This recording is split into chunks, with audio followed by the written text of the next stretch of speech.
beets you pickle them, and carrots you steam or cream them. In making the original French fried potato, cut them in thick slices. Put them one on top of each other, cross-cut the slices, and you'll never eat a French fry any other way. The potatoes cut like this will not absorb the fat because they're garnished around. Pineapples cut for your pineapple and cheese salad, cut them the same way. Here is one, and this is a dandy. Cuts any thickness or any size. Open it for a thick slice, close to the top for a thin slice. Saratoga chips, you can make them for 3 or 4 pennies a pound. Just pull the blade towards you like this. If you want the slices thicker than this, open the blade, there's a thick slice. Shoestrings for your Friday fish dinner, cut them down like this. Chop them up for your vegetable soup. What this knife is really intended for is for cutting the cabbage. You know the old-fashioned board, how you rip and tear, sometimes nipping the ends off your fingers. Lay it flat and pull it lightly towards you over the cabbage. The weight of the knife across the cabbage is all that's necessary. Why, ladies, when you get slaw cut as fine as this, you'll certainly appreciate eating it. The crowning feature of the set is the cutter that I'm going to show you now. This is known as the Champion Vegetable Mincing Knife and Noodle Cutter. Now, when you want to make some real fine noodles at home, you roll the dough out like this.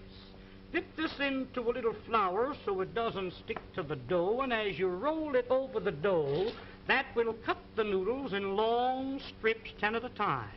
Did you ever try to chop up a little nuts for cake? Why, I've seen ladies chop nuts and the nuts land up on the ceiling. Sometimes you chop the ends off your fingers. When you want to chop up a little nuts for cake, cooked meat, clams for chowder, soup greens to throw into your soup, making a little pepper or chicken hash is just a few strokes rolling it up and down. Why, here is without a doubt the meanest thing in the world to cut parsley. Put that in a grinder, you really grind it too fine. This machine, instead of crushing the parsley, cuts it quick, clean, and dry, leaving every bit of the juice and every bit of the flavor. Now, to clean this machine, you press the button.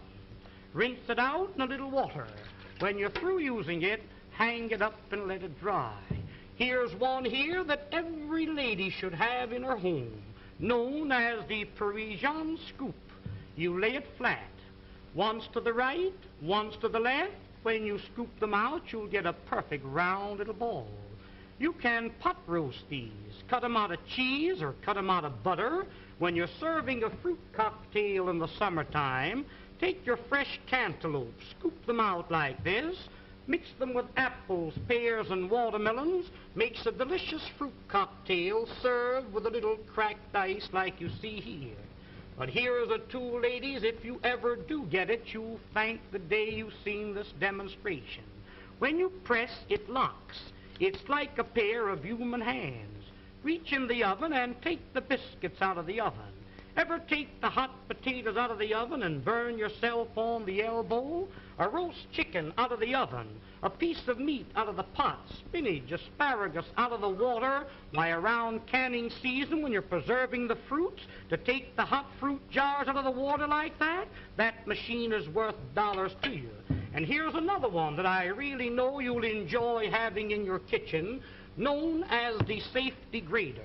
No doubt you're familiar with the old-fashioned grater. I've seen ladies take a grater and rip the knuckles off. When you want to grate up potatoes for delicious potato pancakes, this has a smooth, flat edge, impossible to cut yourself. Just like you were washing clothes, you rub it up and down, and you really grate your vegetables real fine, retaining all the flavors and all the juices. Breadcrumbs for when you're serving veal cutlets or anything like that. You want a little breadcrumbs to fry your fish in? Why, there's the greatest proposition in the world. Use that for coconut, cheese, or horseradish. When you're through with it, just hit it down like that. That knocks all the food out. Rinse it out in a little water and hang it up and let it dry. Now here is a stone made of carborundum and sapphire quartz, which is made purposely to keep these knives sharp. When they get dull, a few strokes over the edge like this, and you can put a keen cutting edge on it. If you have a dull knife, or a dull pair of scissors, an old sickle or a scythe, a lawnmower, cleaver, an axe, there's a tool that will really put an edge on the knife, so the knife will really cut for you. I just want to give you an idea of how sharp that knife really is when you sharpen it with that stone. Ladies, I've seen some of you try to open up cans. Now, there's a can of Campbell's baked beans. I've seen ladies open up a can and you poke a hole in it, go around the top, hippity-hop, and your finger slips. Let me show you a real proposition. Look, lay it on the can, lift up the safety, and turn the key. That locks itself on the can. No harder than you were winding up your watch. Wind up the key and that'll cut the top off of the can slick and smooth. Notice how the end raises itself up in the air so you can lift the lid off, giving you a clean, smooth edge. Now that can be used for sardine cans, square cans or round cans, exactly the same way. Now this tool here, my dear friends, needs no introduction. This will save you on an average of $20 to $30 every year you use it as a peeling knife. Here's a grater for cheese, coconut, or horseradish, a fish scaler for scaling your fish, and when you're coring your apple, it's just a slight twist of the wrist, and there's the apple core. There's one more tool that I want you to see, and I want you to watch this one very closely. Many a times when you're baking a pie, you have a pudding in the oven. I've seen ladies wrap a towel around your hand, and many a times you burn your fingers. Hook this onto the pot like this and lift the hot pots off the top of the stove. You've got a pie pan in the oven, get a hold of the pie pan like this. Why, you couldn't get it off with a team of horses. This will positively lift 100 pounds. There's a pail of water weighs 50 or 60 pounds. That's the way you pick it up. But there's one more tool. I'll be all through and I'll be finished. Oh, now the next tool and the last one is what they call the Sarah Bernhardt cutter. This was invented by the head chef of the Imperial Hotel in the city of Berlin, Germany. You place the screw into the center of the vegetable. Twist the vegetable until the threads catch a hold, then you wind this up. You keep winding until you utilize the whole potato. The faster you turn, the quicker the slices. Why, ladies, here's a machine for slicing onions. The first onion that you slice with this cutter, you'll bless the day you've got a hold of it. Every slice cut exactly the same thickness. Every slice cut the same size. In making what they call a rosette, pull the vegetable out like this. Pin the ends together with a toothpick. Drop that potato into the hot fat and fry it. That will come out like a donut, golden brown. If you're serving a nice fish dinner, a little parsley goes in the center with the fish all around it, makes a very appetizing dish. Did you ever try to slice onions with a knife? You know how you get one thick slice and one thin slice? Run the knife through the center. That will separate each slice individual. Almost like magic, there is every slice cut exactly the same thickness and the same size. Wouldn't you like to have a set like this in your kitchen? Why, of course you would. Now don't forget, attend this theater every week and receive this 12-piece fascinating...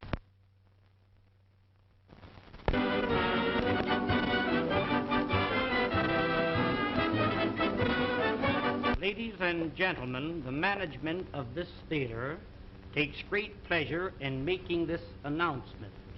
To each lady attending this theater each week will receive absolutely free a fascinating 12-piece kitchen cutlery set, one piece each time.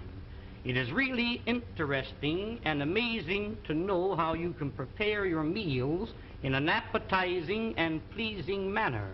There's an old saying, and a true one, that what is pleasing to the eye is bound to be pleasing to the appetite.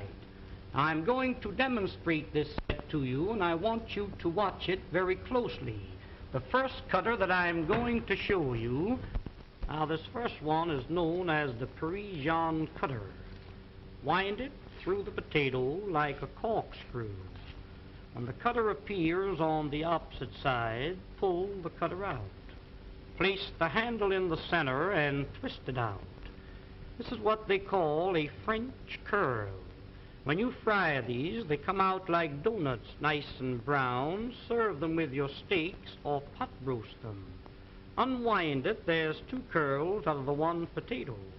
Tomorrow morning for breakfast, wind a little strip of bacon around the potato and serve them with bacon and eggs. They're delicious.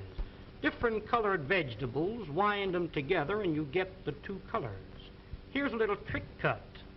Split the curl halfway through the center.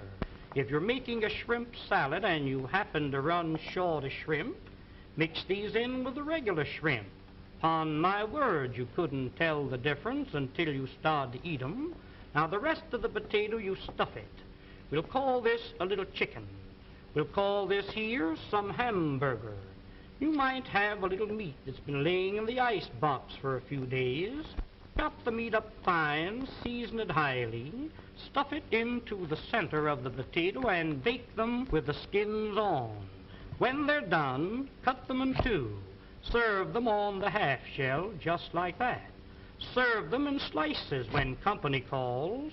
The more company you have, the thinner you cut the slices. If your mother-in-law calls, give her a beak piece like that. Now the second tool in the set is known as the garnishing knife.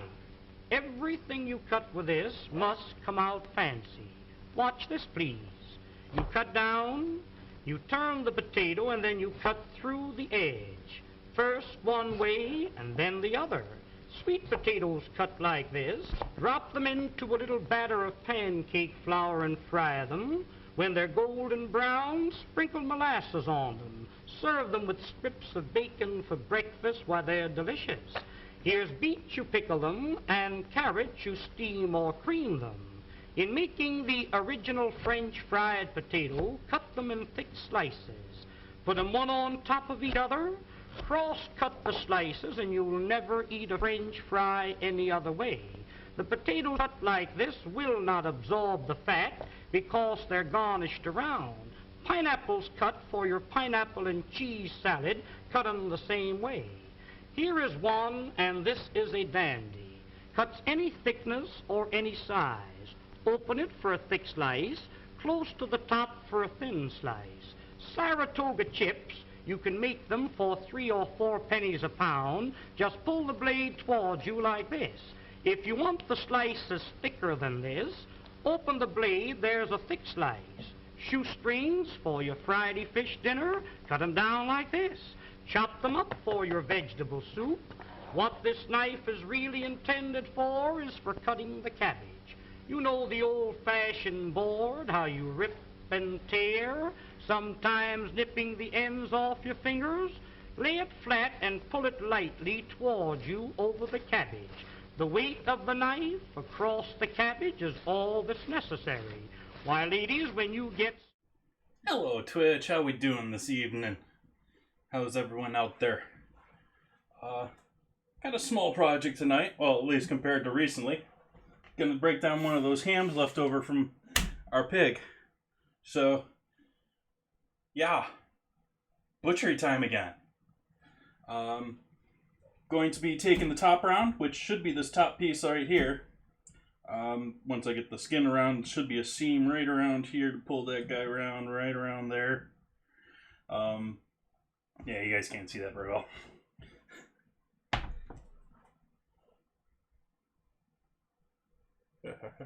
Main plus board, there we go.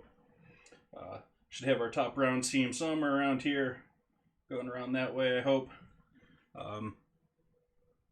And going to take the hock off. Going to save that for later.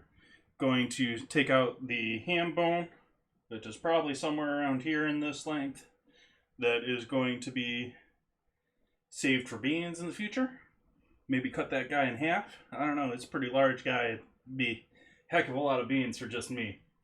And then the rest of this, some of this beautiful thick pieces of meat here that we got into the ham here, I'm going to slice thin and marinate. And on Sunday, I'm going to start dehydrating all that into jerky. Excuse me.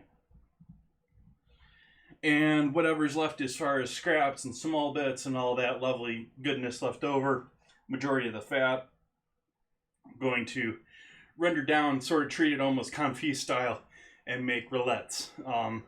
That's going to be more than one stream thing too. The rillettes is going to take probably 3 to 4 hours to properly cook. So I'm probably going to be finishing that one tomorrow. I don't know, I may do a spot stream here tomorrow, you know. We're on path to affiliate here. I've only got to fill out my 7 days here. So I'm sort of hoping that I can be back here next Friday with a button down there for you guys. But otherwise, let's get going. So I've been defrosting this since, well, if you were here on stream on Wednesday, you saw when I did that. So I pulled it out in the middle of the stream. I want to say the joint's right around there, but I can't tell for sure.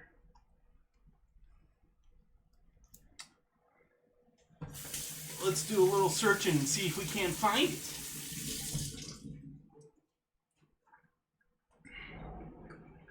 Let's see. Let's pull out Unite.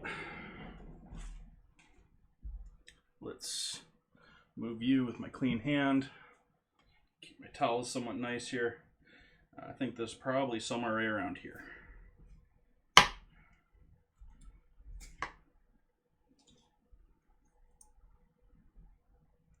That might have been a bit shallow.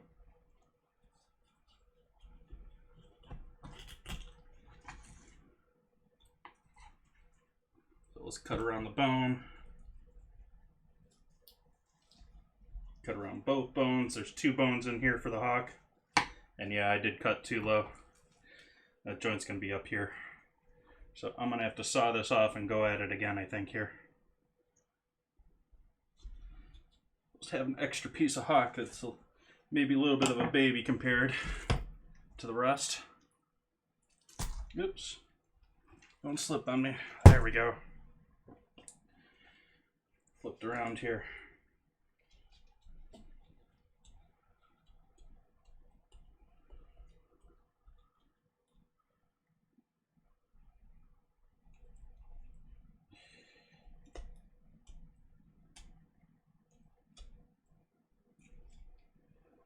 Go. Let's go grab our saw. Sawing time. Hi there.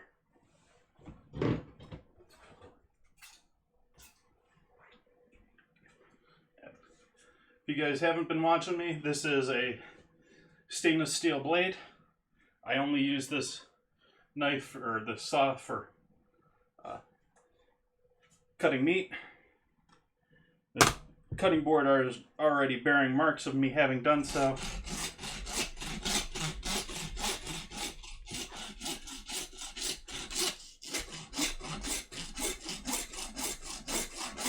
Just slow and steady. No raise here, don't want to ruin anything.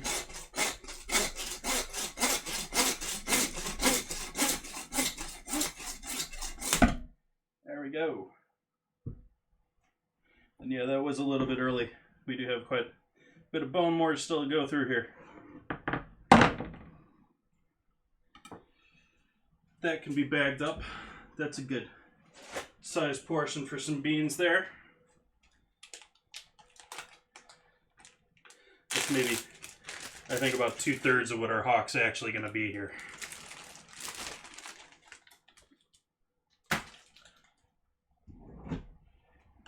All right.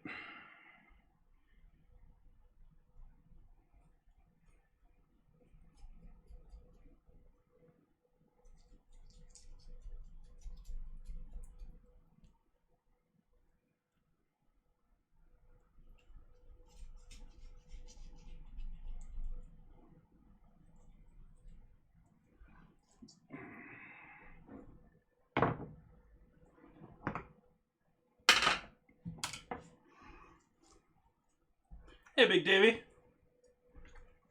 I am doing quite lovely. Got a little bit of a ham project tonight.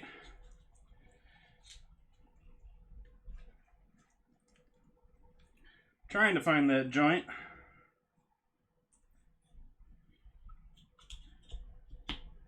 I think I cut too short again. No biggie. This is all going to get used in future bean projects. Good to hear, good to hear.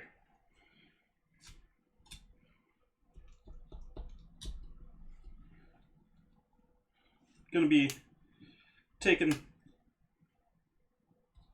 the hock off here. I'm gonna be cutting down to the bone here, taking all the excess meat and using that for future projects. And gonna grind the top round and use that on the next week here, or Sunday, sorry. And going to be making roulets, going to be marinating the thicker pieces, some nice big pieces of meat like this for dehydrating.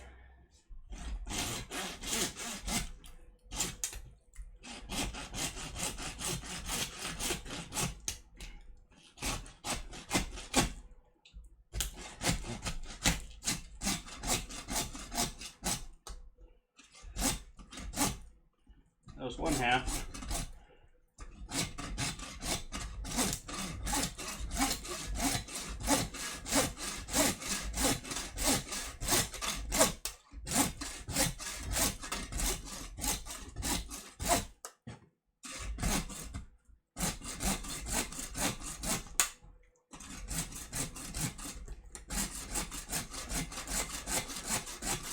Cut already, bone.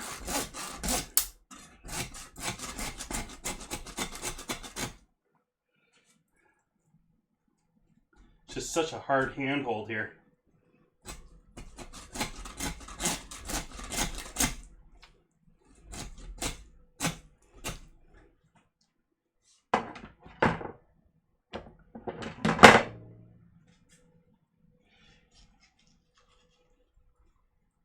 That was a fat pig, yes, that was. This was a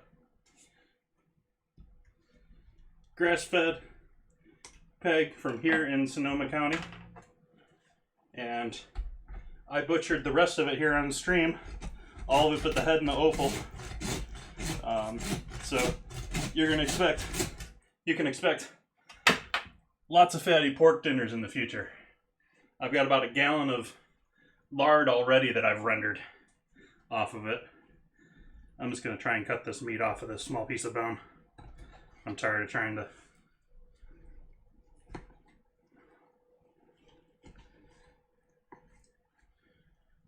cut it when I misjudged where the joint was again. But, you know, it's good quality meat when it isn't hacked up like me. By me. Okay.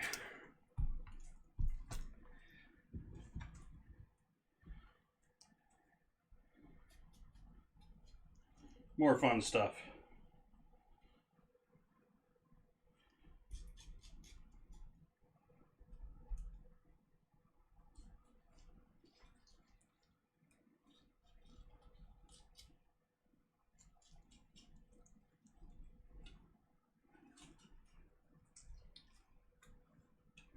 There's a hole in our H-bone.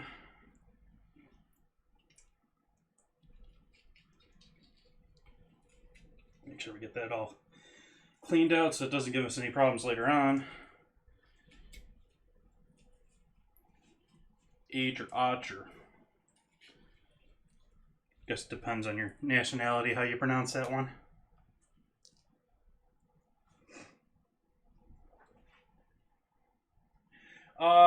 Well, this is sort of an odd case because you can buy, typically you don't buy halves, which is what I did. I bought halves of pet pork that was legally slaughtered. It was handled by a butcher and was sold to me through a butcher house, although I paid the farm.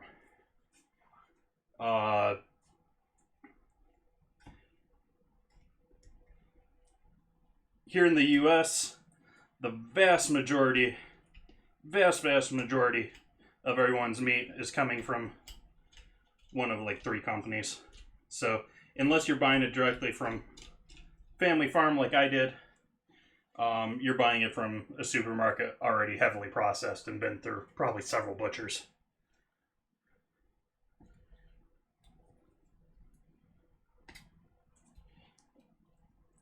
And I nicked this bone, so this bone can't, this ham's never going to be used for prosciutto, but that's one of the things, the major thing they have to worry about when you're butchering this. You can't nut that. That's the top of the ham bone right there. I don't know if you can see, you can't see that very well, but the joint around this thing, it's a bit of a pain.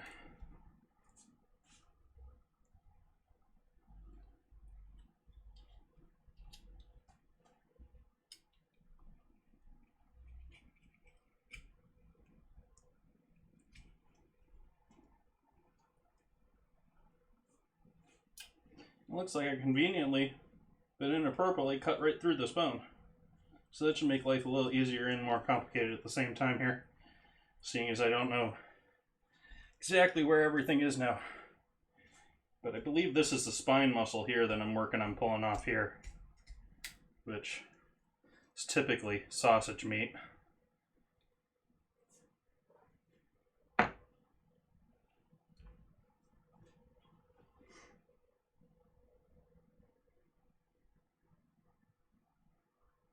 No, the farmers can't kill themselves here. What our meat laws got changed largely by... Welcome. Thank you for the raid, Jamuna.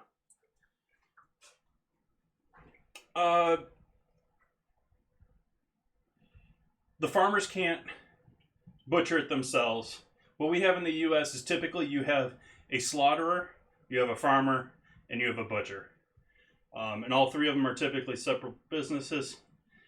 So it has to go to an USDA approved, federally approved butcher slaughterhouse, which are getting rarer and rarer and making business much tighter for small guys. And then you have to send it from those guys, the slaughterhouses have to send it legally directly to a butcher. Except in the odd case where, like me, I'm buying it direct from the farm, and I'm buying large pieces, and I'm buying it not for resale. In other words, this is all going to be consumed by me or my family, or so. How you doing, Jamuna? How was your stream? How was what were you playing today?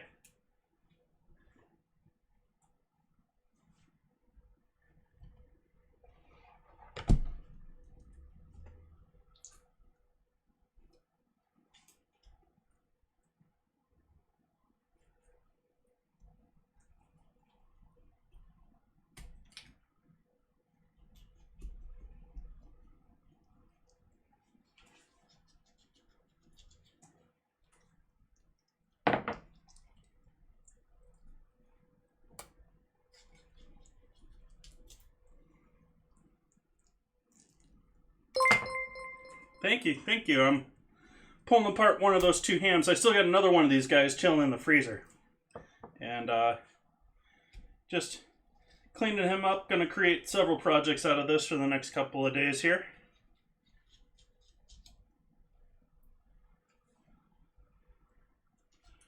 That'll give you a good idea what I'm doing. Or at least what I'm attempting.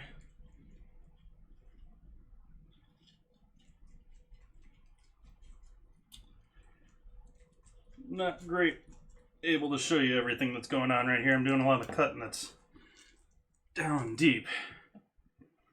This is a very odd shaped bone, which you'll see when I pull it out here.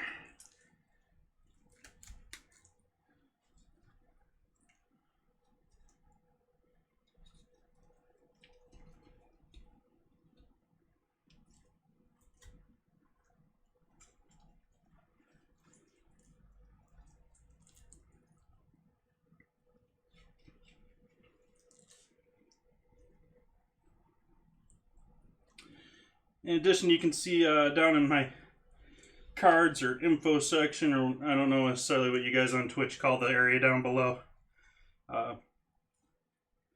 You'll have on my incoming info on what I'm planning on doing here over the next couple of days.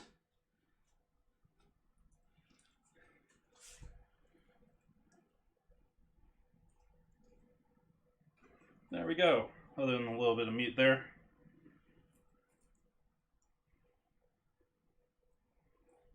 But, like I said, rather odd-shaped bone there.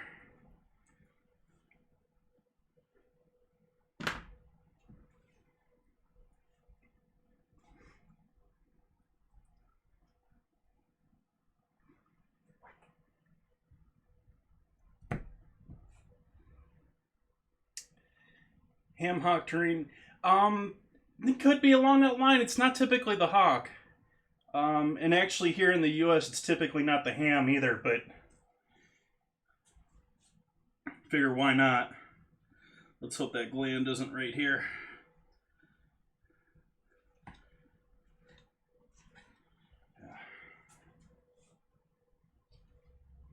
I'm gonna get my sharp butchery knife out here. You guys are gonna think that I'm hacking away at this with a dull knife when I'm doing it purposely.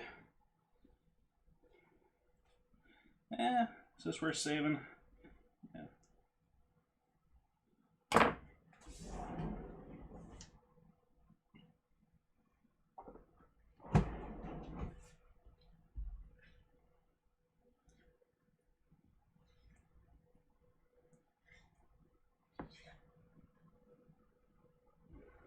Throw that in roulette.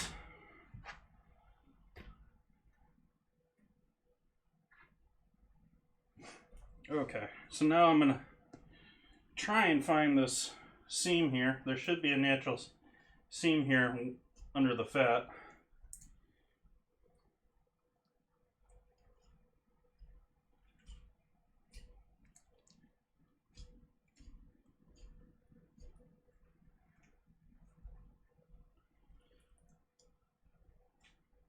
It should be right about here.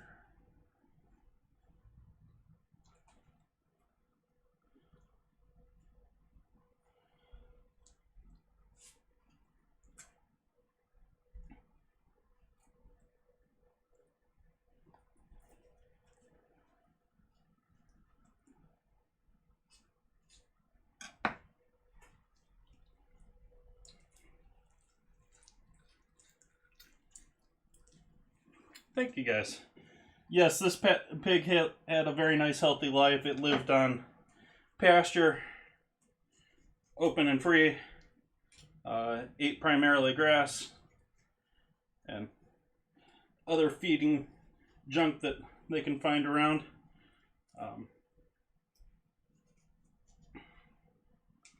Come on, get out of there, Bean.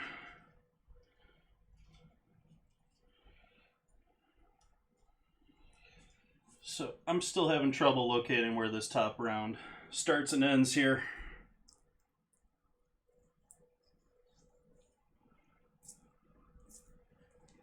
We definitely got some fat to remove here though.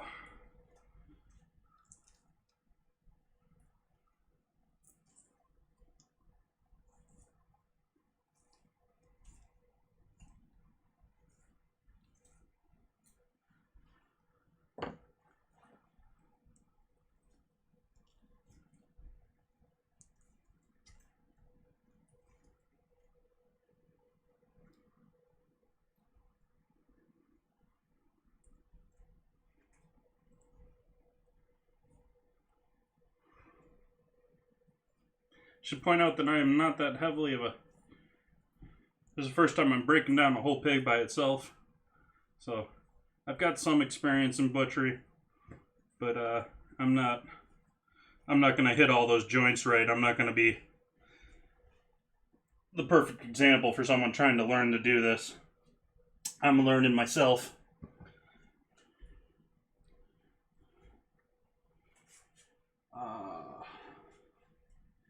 Yeah, that should come right around here. That should come out over to here.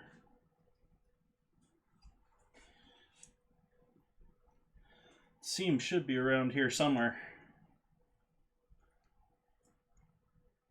Yeah, there we go.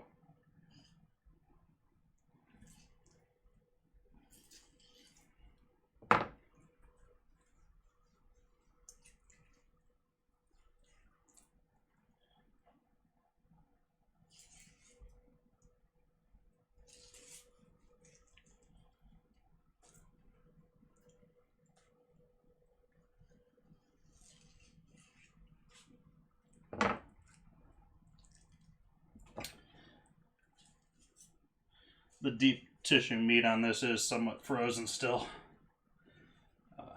Even though I gave it 2 full days, I gave it some time outside of the oven, or outside of the fridge too, in order to warm up and then throw it back in the fridge.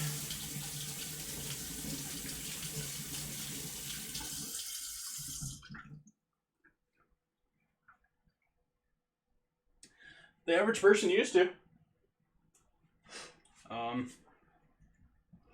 My family always has stories of my great-grandfather, who was not a butcher but had a farm, used to always have a half of a cow in the attic, upstairs attic, just hanging.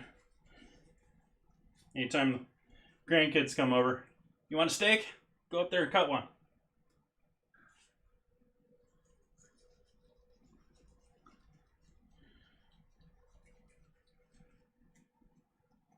So this isn't going to be a proper top round. I've already figured that much out. But it'll still work for me with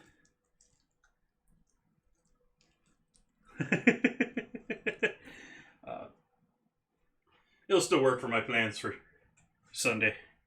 So I'm going to brine this section of ham meat, and this is going to be a roast on Sunday.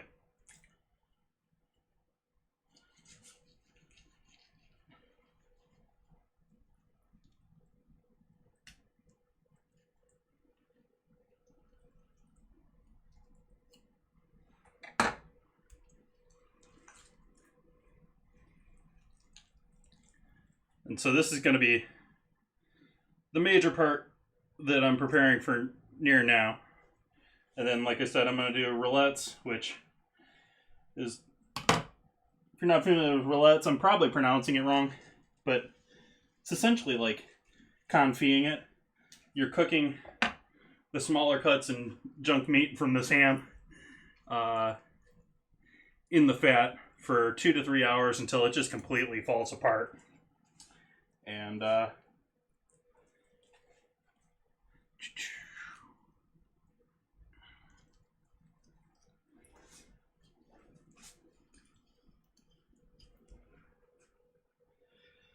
then you can pot it in jars, also known as potted meat, and it'll preserve for months.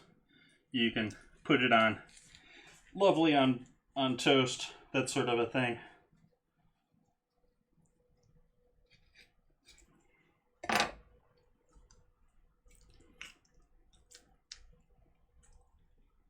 Oh yeah, this is meat for probably the next year for me, for this pig. Partly a financial decision, partly a COVID decision. But I made the decision here about 2 months ago that I was going to buy a chest freezer and a pig and break it down, because it's good for the string, and it's going to save me money because my price per pound is ridiculous on this compared to what pastured pork would be otherwise.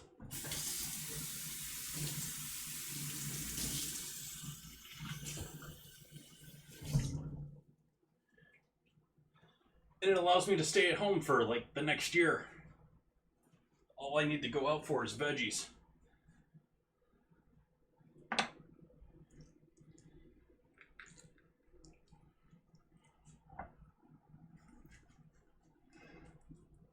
Yeah, I have family members that used to do venison and hunt. Not so much anymore. I don't live near any of them anymore anyways, but still frozen.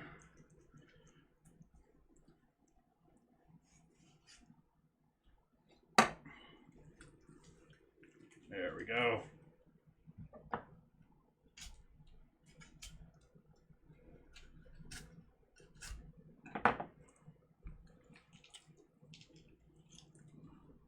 Have a good night, Jamuna. Thanks for stopping by. When are you doing your next cooking stream?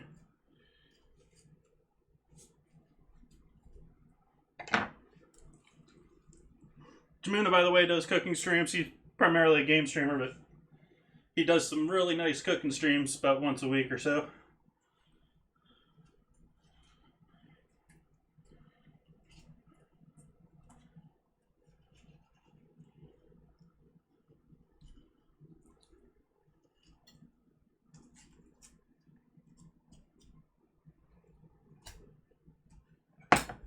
Okay. So we got our top round there. Frozen and all. Even though it's been sitting in the fridge for 2 days, it's still frozen in the deep center.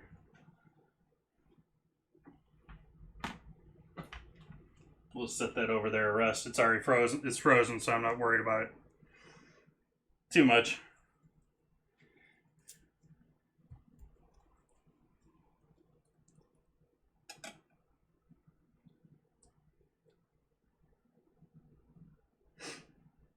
Okay.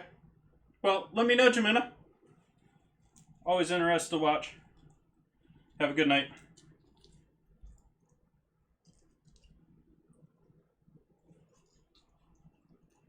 So now we get into getting rid of this bone.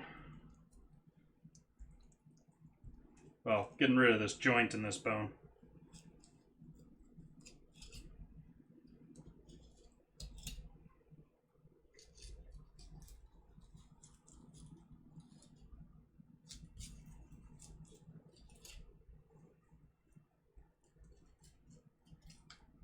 Frozen meat doesn't want to pull away from the bone, which makes it a little bit harder to cut.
Tired of playing around here.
Excuse me.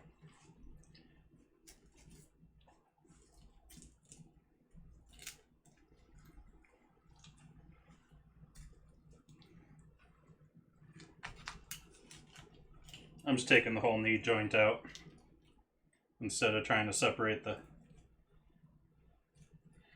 the hot cleanly from the other joint. It was way up high. I mean, I had another, what, 4 inches there? 3 inches, 4 inches there?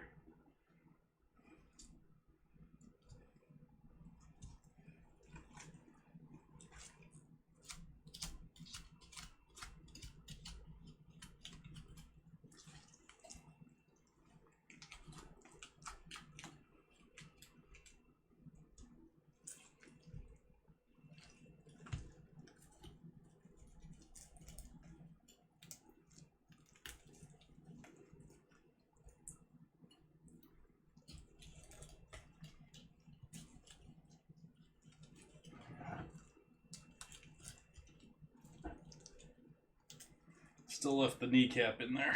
Gonna have to go back for that.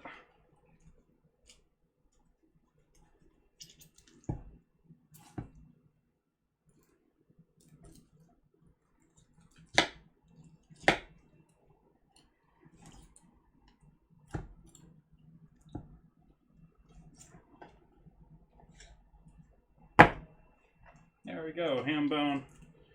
Let's see if we can't get our knife in there to crack these two apart.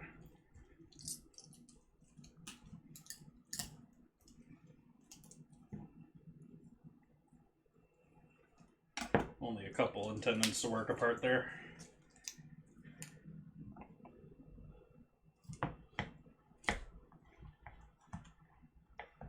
Awesome. So you have your traditional ham bone, a little extra meat on there. And the top of our shank, which should have been in one piece, but I didn't know where to cut.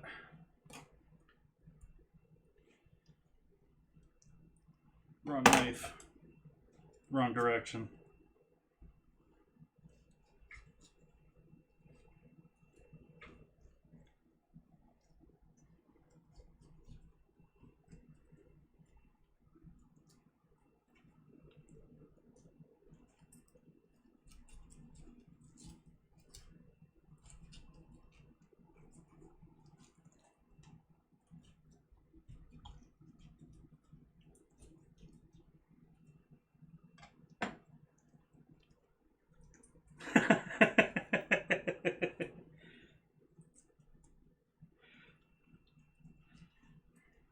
How you doing, boss?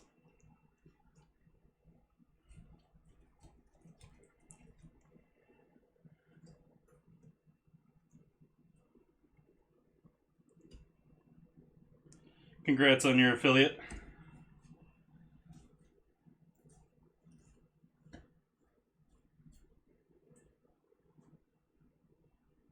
I'm doing pretty good here. I'm having a fun old time breaking apart a big old piece of ham. It'd be a pretty good ham dinner there if I just rolled that up right now. It wasn't so frozen. But I am going to be complicated with things and break it down even further.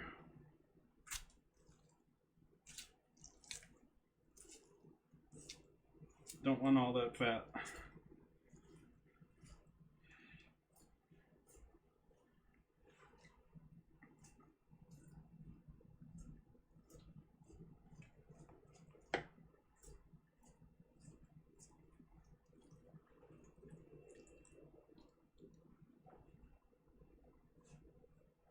Yep. Well, what else am I going to do with it? I'm not going to eat it like ham. I don't want ham.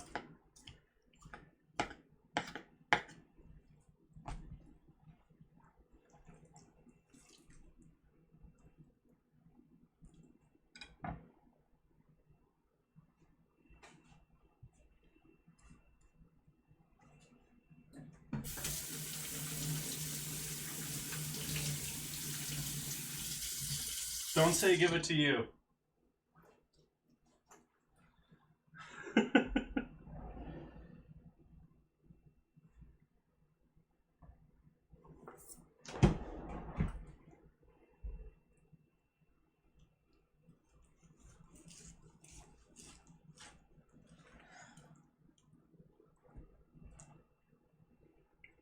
Nice, decent amount of fat in there, even with it being solid muscle pieces.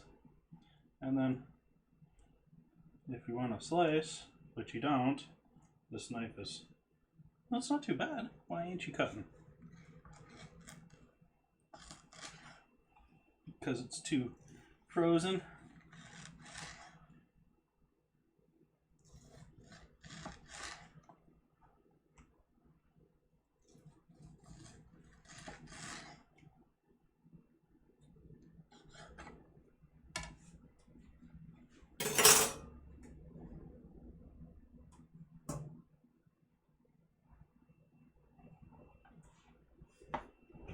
Green eggs and ham. That'd be... Oh, the difference. The difference.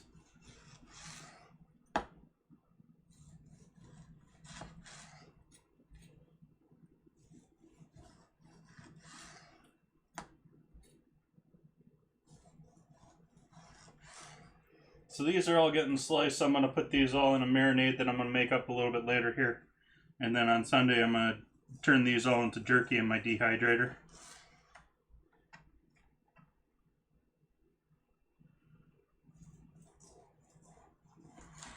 Purposely cutting against the grain so it's tender.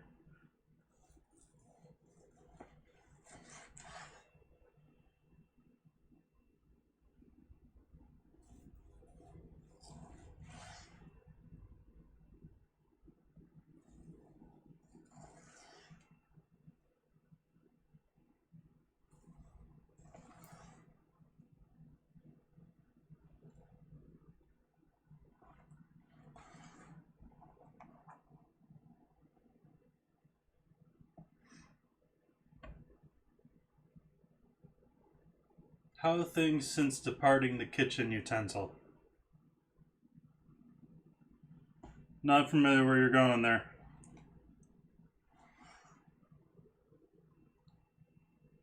Save this. This is getting a little thin for me to try and cut nice little slices out. That just goes into roulettes.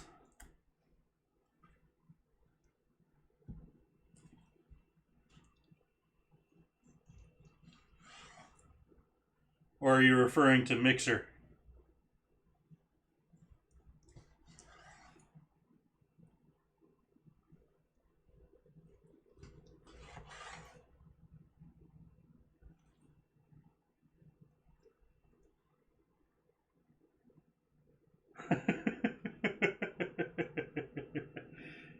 Yeah.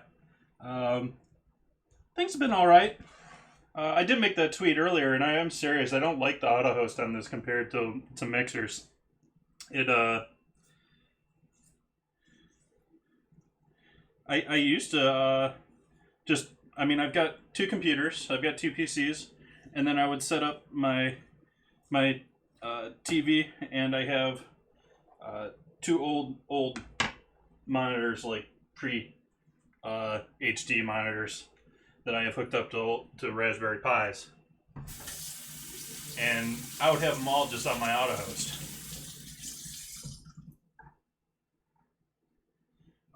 And so I could just walk around the house and be working on stuff, and anywhere I was, I could see what was going on.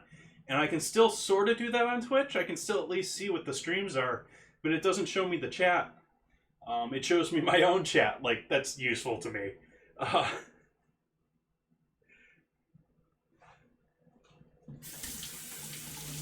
And so I have to sit there and individually click on every single viewer on every single machine if I want to read what's going on in chat or participate in chat. All I can do is sit there and lurk otherwise.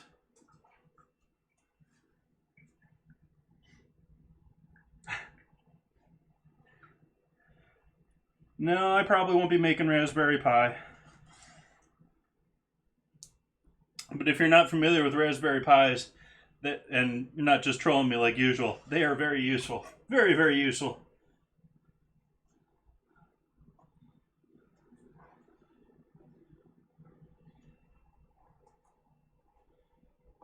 Especially with more and more automation in the house now.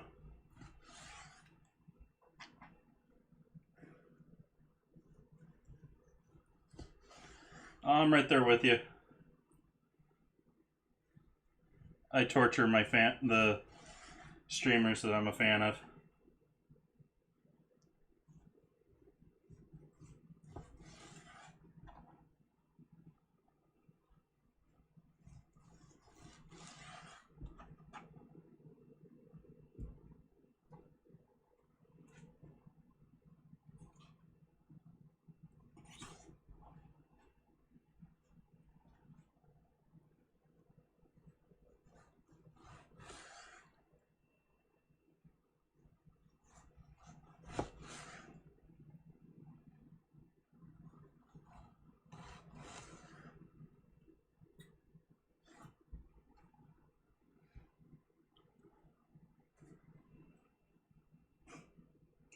Um,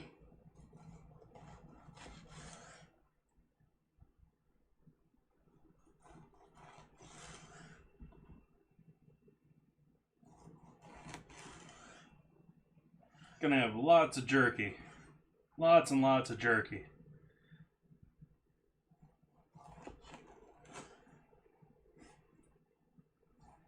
Maybe gonna have to give some of this jerky away.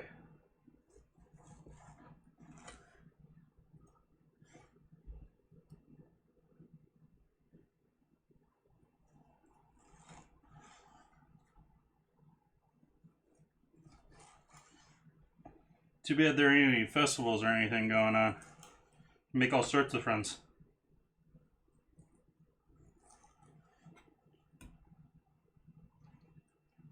All to do with jerky around.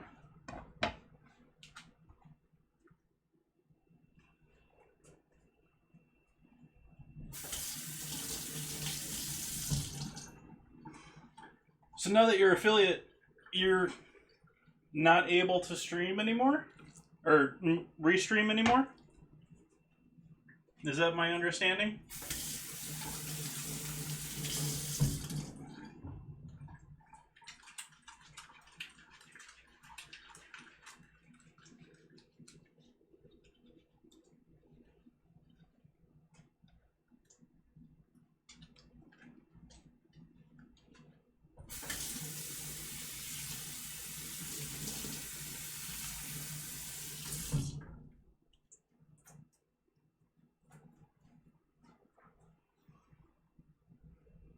Yeah, that's sort of a bummer there.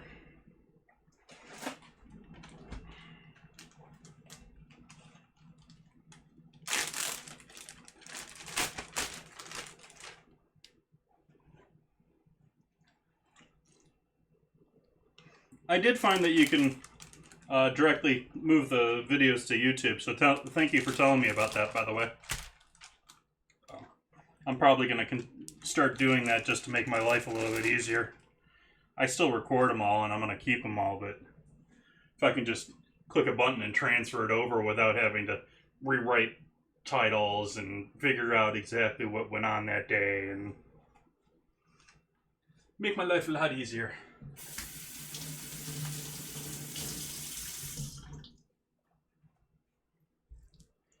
Okay.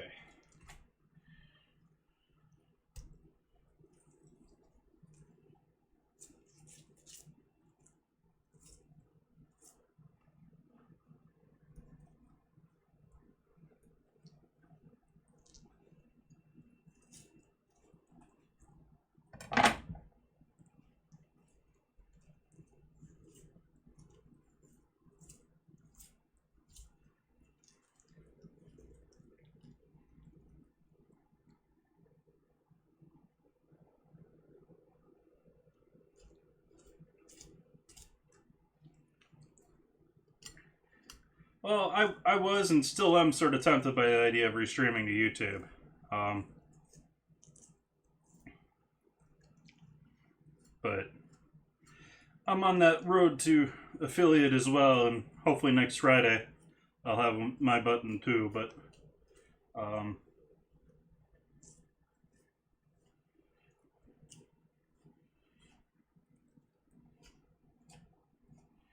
the silver skin going through here is no bueno. That's what's making it so easy for me to follow down this line, is there's silver skin here. Like I've shown that to people on when I'm cutting up tenderloins and stuff like that, but It's just a layer of silvery-like skin that's on top of several muscles in the group, and you can see it sort of shimmer there. And it's allowing the knife to just glance off of it rather than cut through it.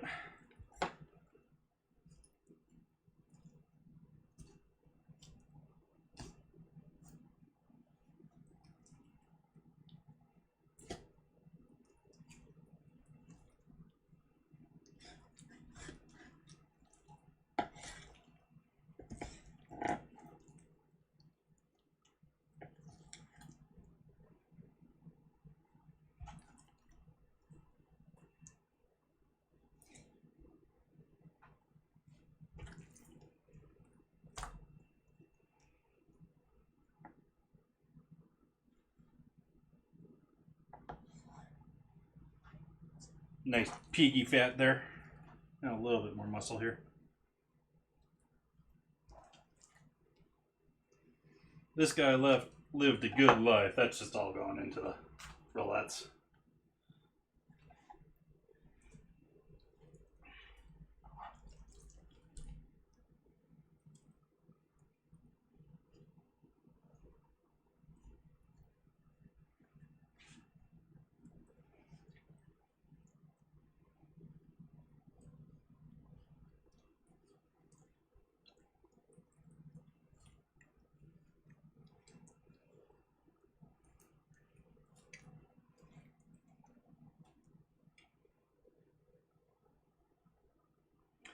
What's holding me back with restreaming isn't really anything other than the chat. I'm not sold on, I forget the name of the bot that works between all of them. Especially since it's a subscription base for just a piece of software.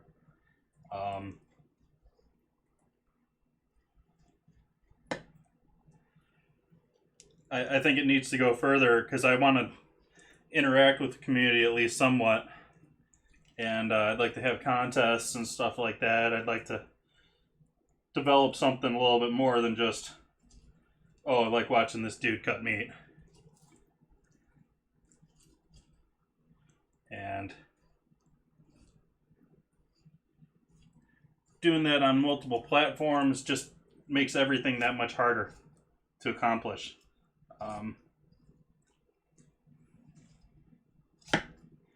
Very much don't believe in putting everything all in one basket, but at the point, as far as developing chat, developing people listening, or a community, it just doesn't seem to be a functional system yet to me.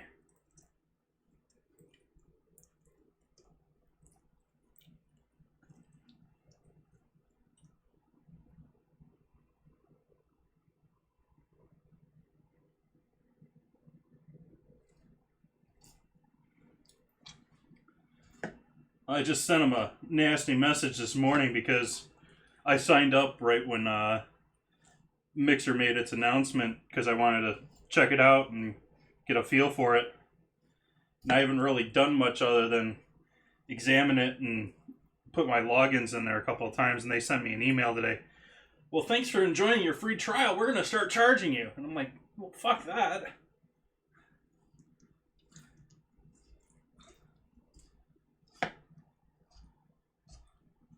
I don't have my charging info to charge me, but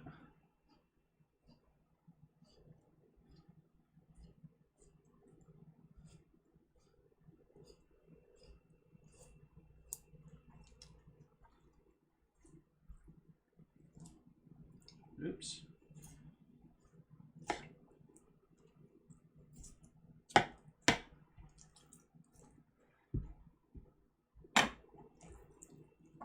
Well, I only gave him the only 3 I could have given them, or wanted to give them, would have been Mixer, Twitch, and YouTube. I've got accounts on a lot of other stuff, but they're mostly, you know, hold your name in case sort of a thing.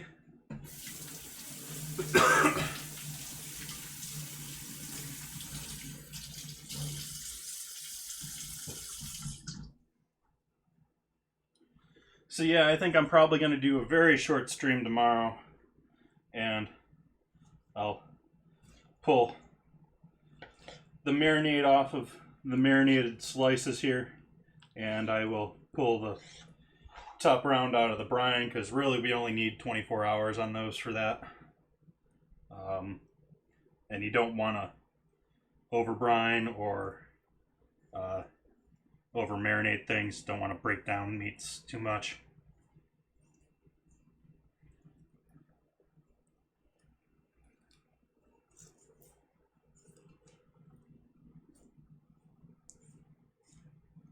Now this knife is getting dull as all get out. This knife was pretty good when I started this pig. I really need to get all my knives cleaned up. There we go. Do a knife sharpening stream. I'm horrible. That's gonna be a disaster if I did that.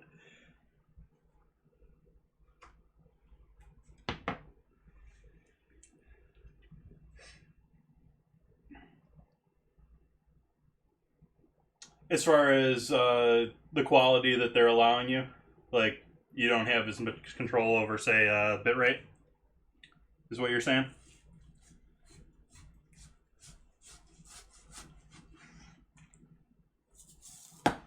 That's some nice looking ham there.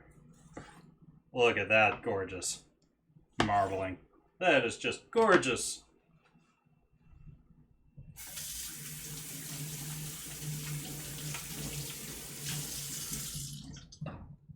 That makes sense.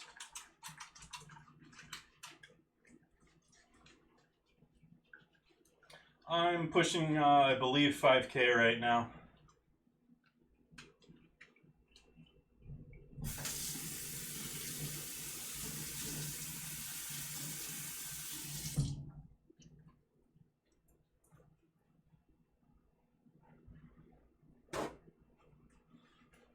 Yeah, I think I want a photo of that marbling.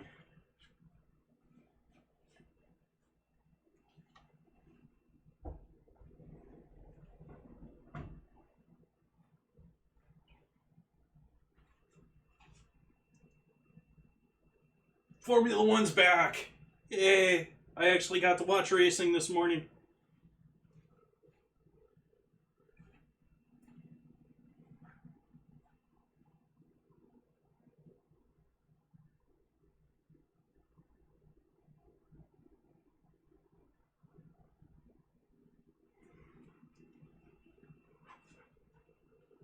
No sweat.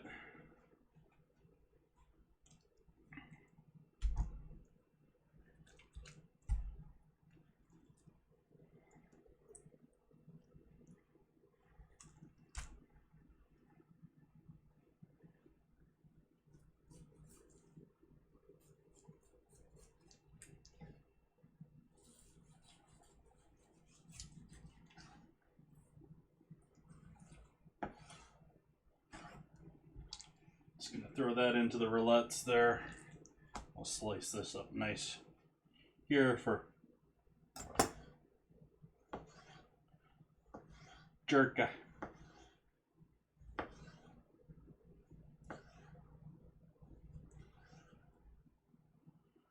And I think I'm gonna leave this other one here for the roulettes, just so that I have some decent meat in there with them, not all fat.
Yep. Well, yeah, I think I've got enough jerky here with this, and this. So I'm gonna stay with this a little bit here, and this I'm gonna put on the rillettes because I love rillettes.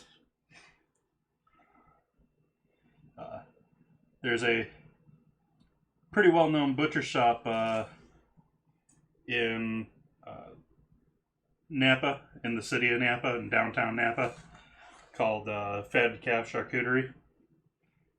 And every single time I go there, gotta get the Kappa and gotta get the rillettes. Or Copa, Kappa, depending on who and what you're talking about.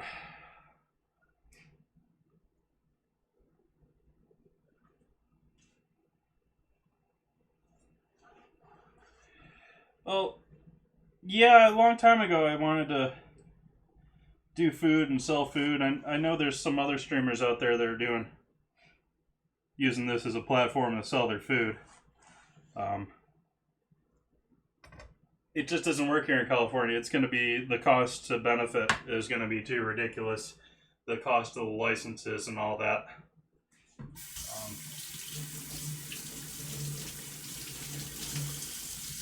If I lived in another state, that would be much, much easier.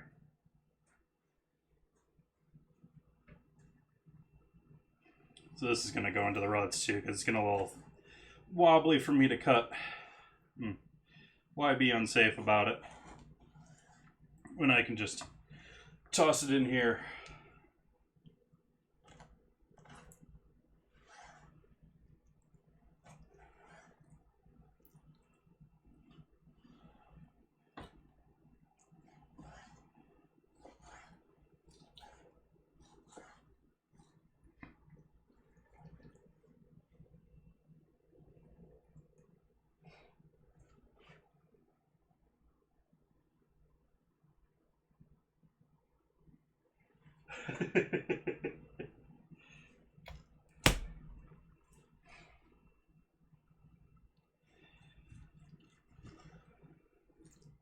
Let's clean that off.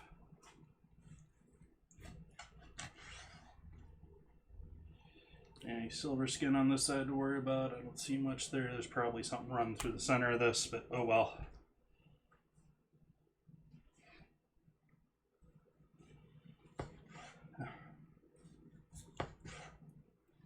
Oh yeah.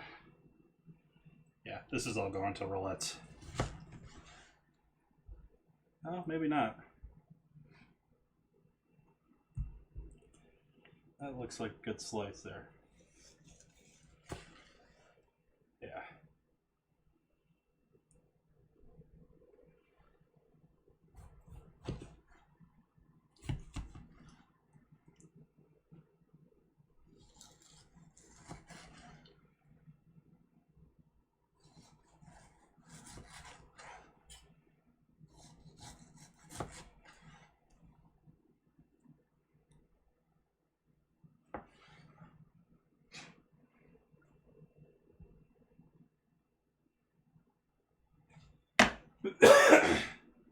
I was actually talking to Galen about that the other day.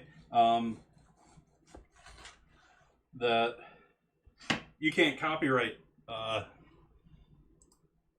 recipes, and so it doesn't make a whole lot of the cookbooks. The vast majority, you notice them these days, they're all celebrities. They're basically since the 90s, they've been all celebrities because it's not profitable unless you're already a name that you're going to make money off of.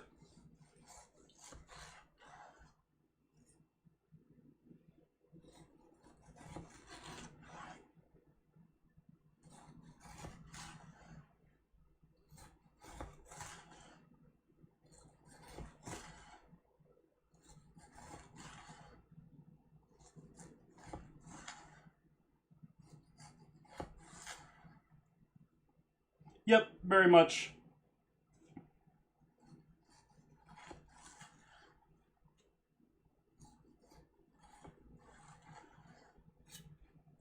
Okay, so that's our jerky.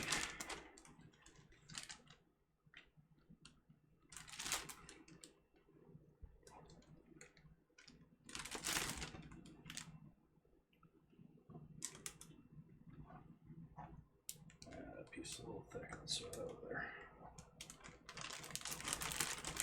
So, just a little bit of jerky there. It's a 1 pound, that's a 1 gallon bag.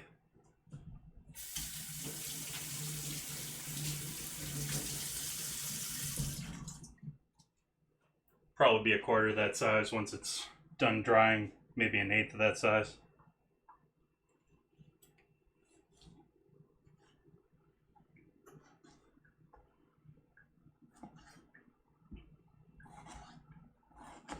The rest of the meat just breaking down to about 1-inch pieces. Anything that's going to break down and fit into a jar nicely after it's been stewing for a couple of hours.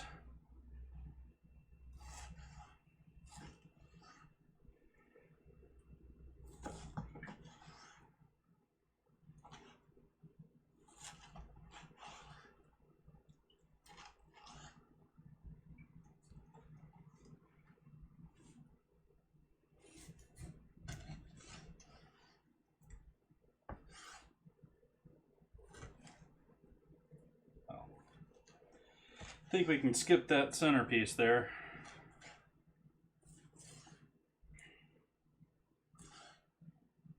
That ain't gonna be good eating.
Trying to figure out what Texas style is other than probably big and sloppy.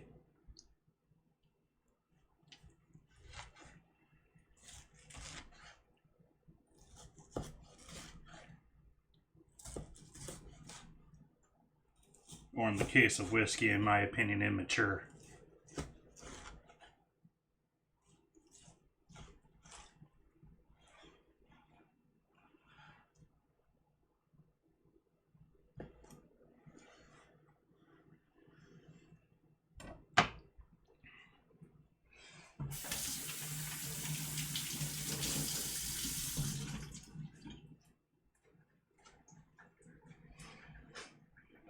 Let's go for this guy.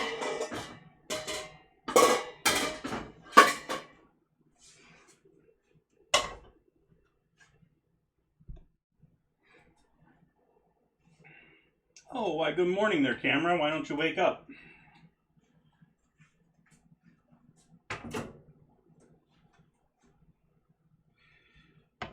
Actually, let's put you over here to start.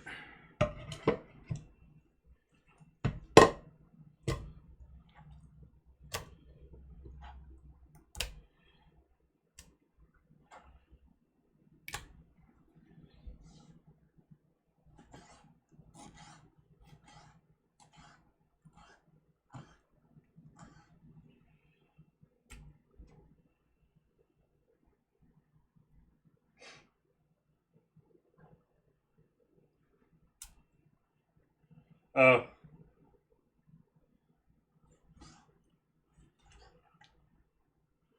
Yeah, I don't know barbecue like that, especially competition barbecue.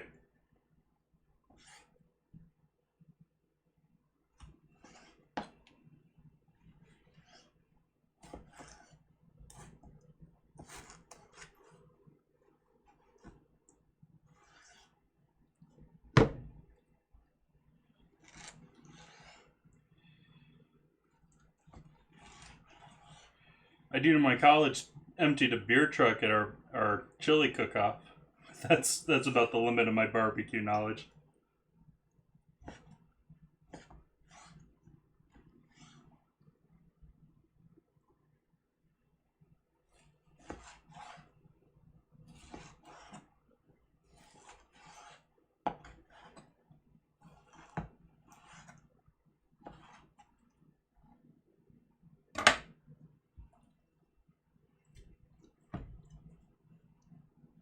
Oh, so do I. The proper cooking shows from back in the day compared to the junk they produce now.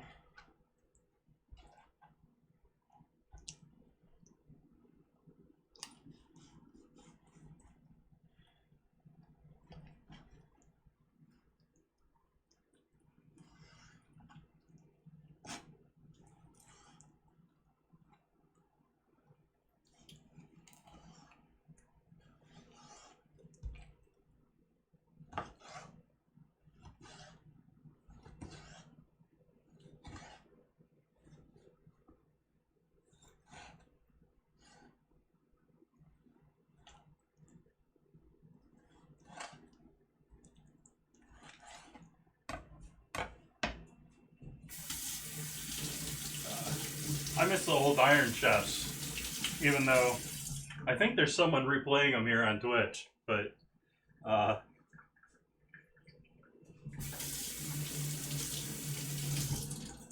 we sort of got the old issues that mix your head with radio being in music, with people replaying old TV shows here in Food and Drink.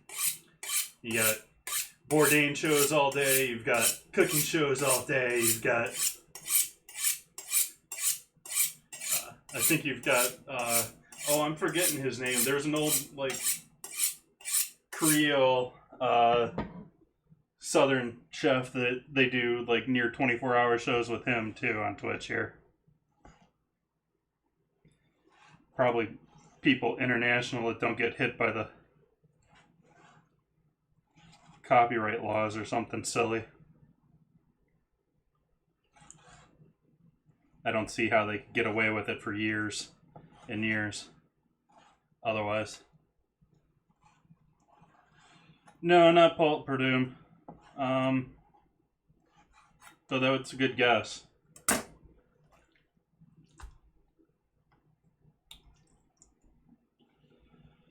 see here, that's fat. It's our top round. Cut this into some pieces here, I think. Let's see what we got here. Yeah, that's not worth it. That's not worth it.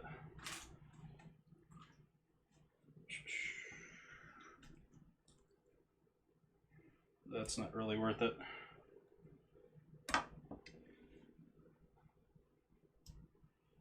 Yeah. I was saying there's someone playing his videos 24 hours a day here in the Food and Drink category.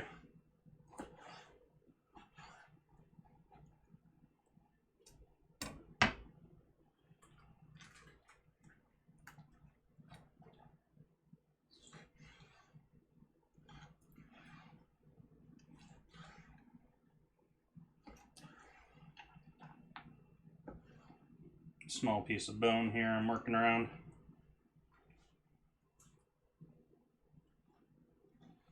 Get rid of that.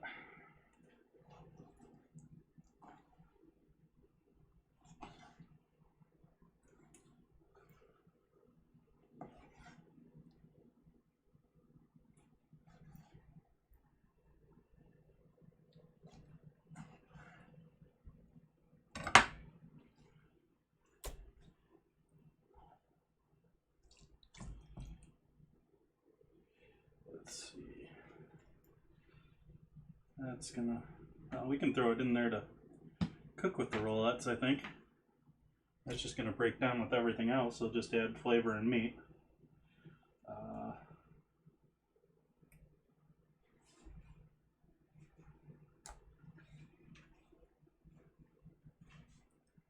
Just going through this and picking out the pieces that I think are still worthy of being edible here. Let's break that one down. That's fine. That's fine.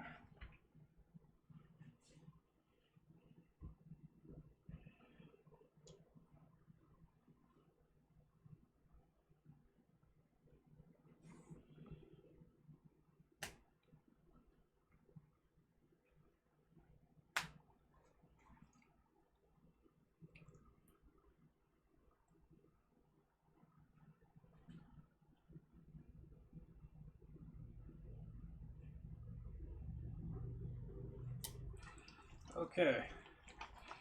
So that loveliness plus this.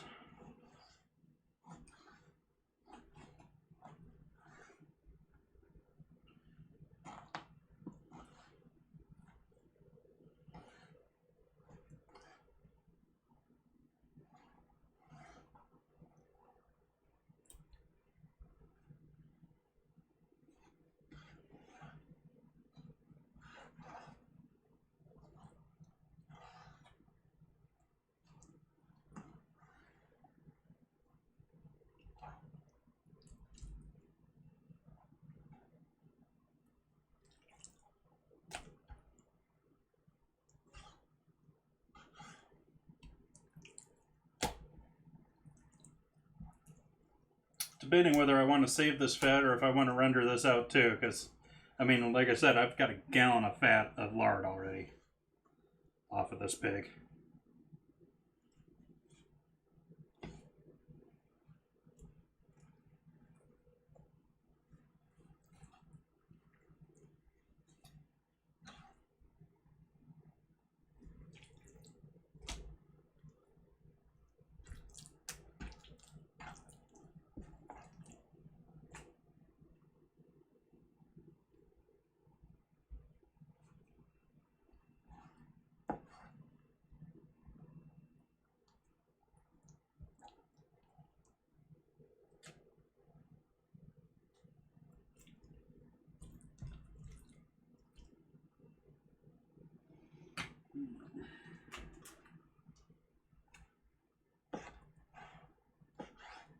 Actually started thinking that I need a bit more fat for these potted pork or roulets, so I am going to throw a little bit of this big fat boy in there, but not a lot.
Yeah, it is, Davey. How you been? You just been lurking, or you up to something else?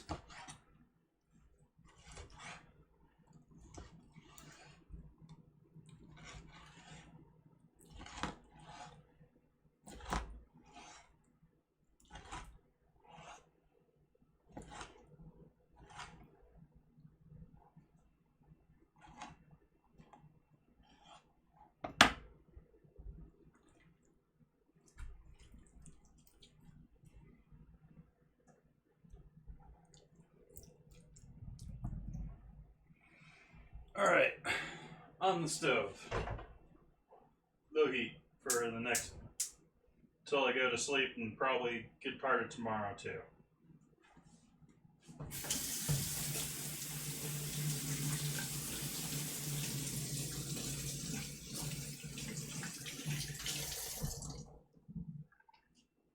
I think I'm definitely going to do a short stream here tomorrow. Like I said, I am on my 7-day road to affiliate.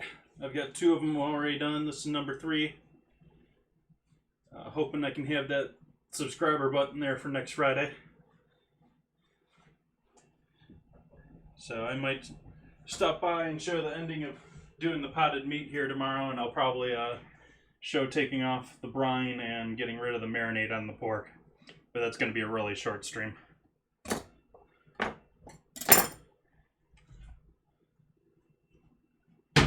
Clean up our area here since we're mostly done with our butchery. I think I'm pretty much entirely done with my butchery, actually. This needs to soak.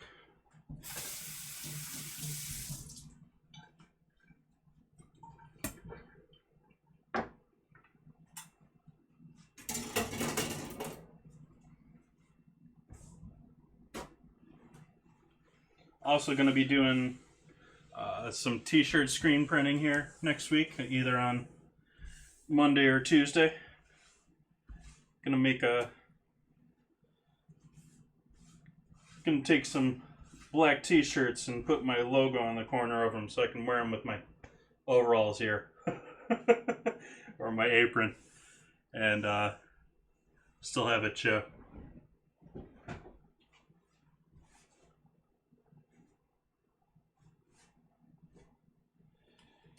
Okay, I think this is a good point here to deal with all this loveliness.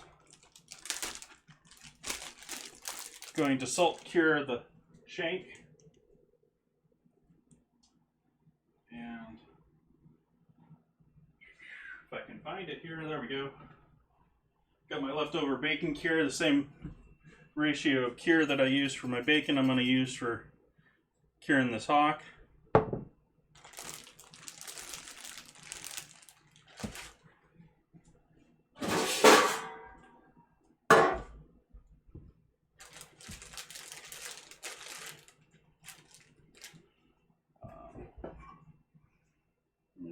We can use a scale, I guess. Don't worry, it's plastic.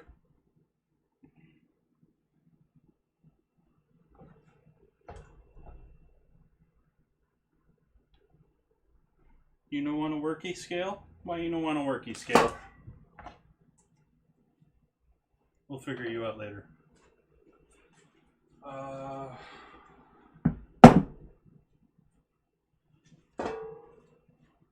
Let's use this scale.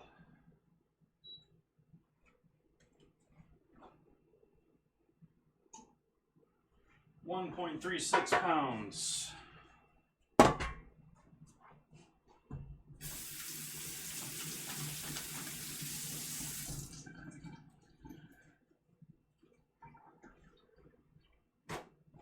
And so this is with curing salt. So this is with pink salt or nitrite.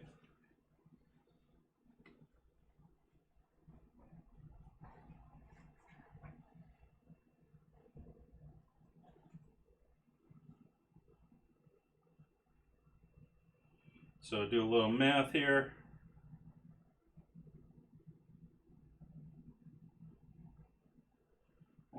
.36.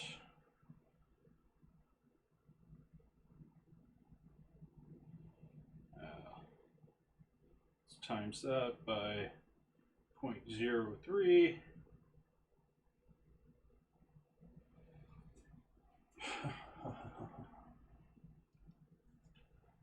So we need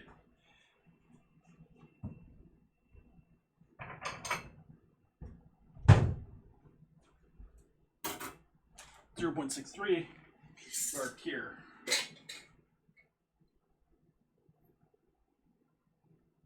Oops. Zeroed up from the old container, not the new one.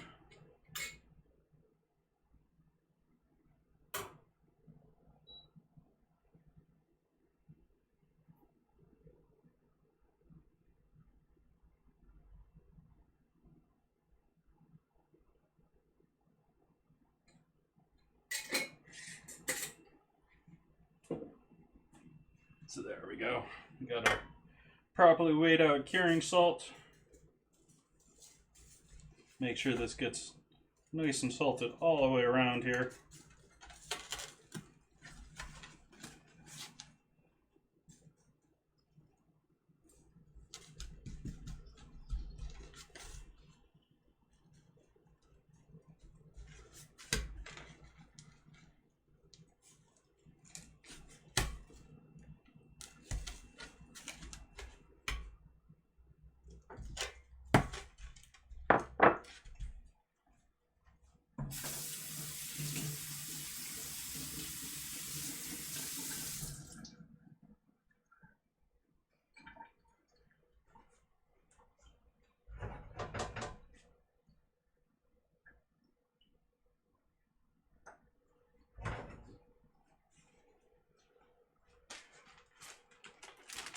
And back into the bag with all the salt.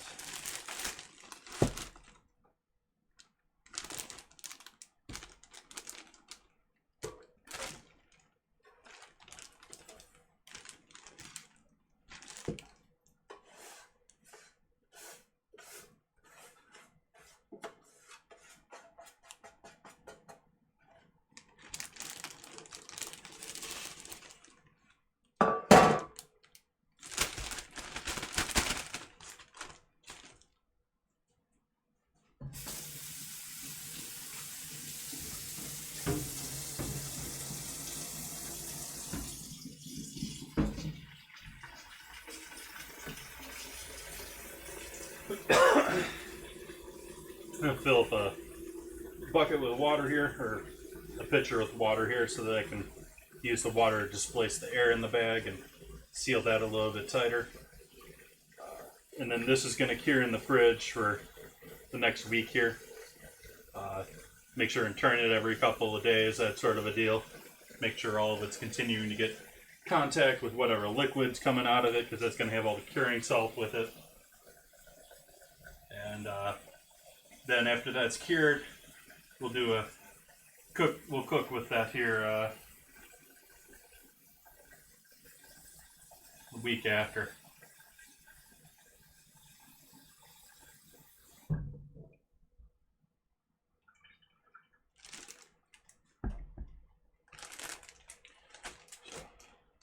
Seal this guy up most of the way here.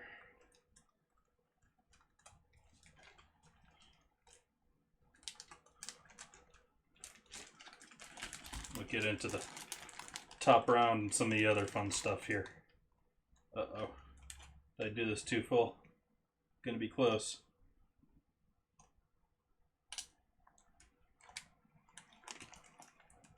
There we go.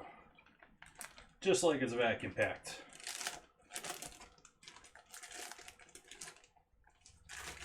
And that just goes in the fridge. I have a feeling I'll be able to figure out what that is.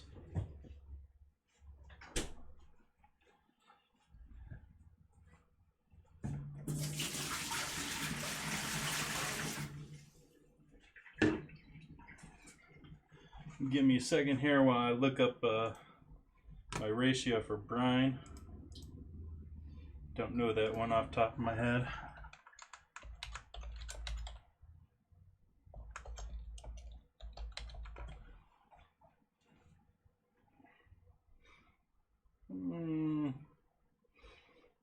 Who would we trust with this recipe? There we go. Let's try them.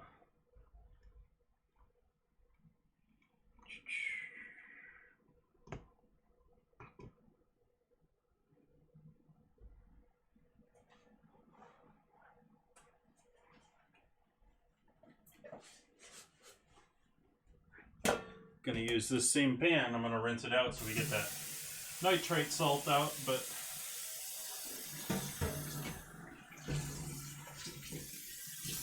why get something else dirty?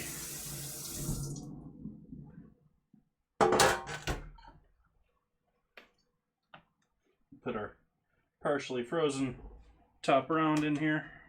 That's a little bit, that may be a little shallow. I may have to go for the thicker guy anyways. Let's put them in this one.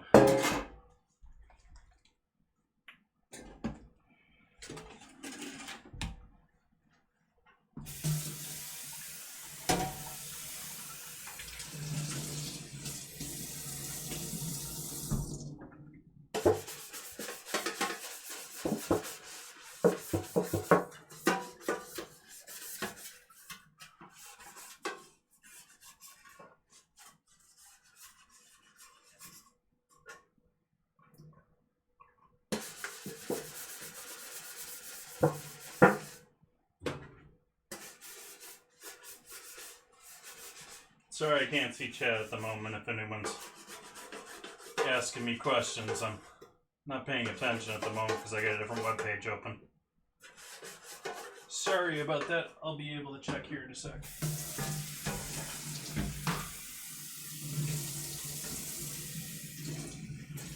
Okay, longer than a second.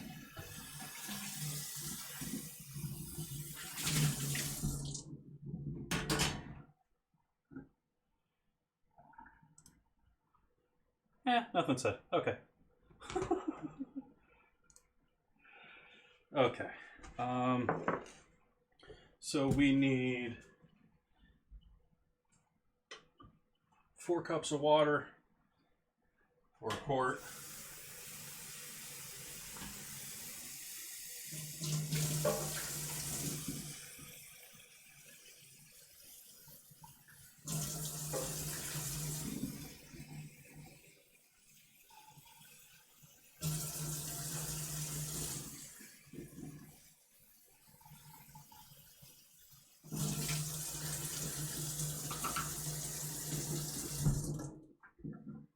Four cups of water.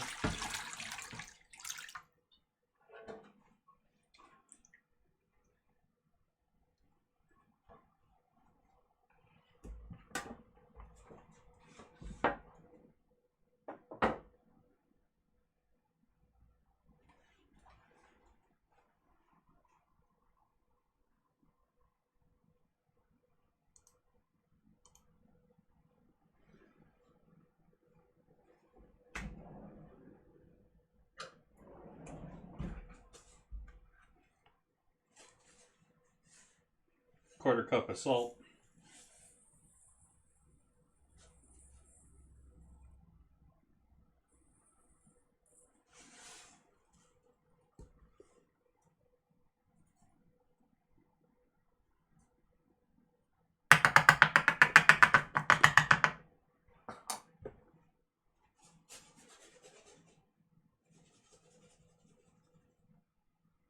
I'm gonna add a quarter cup of sugar to this too.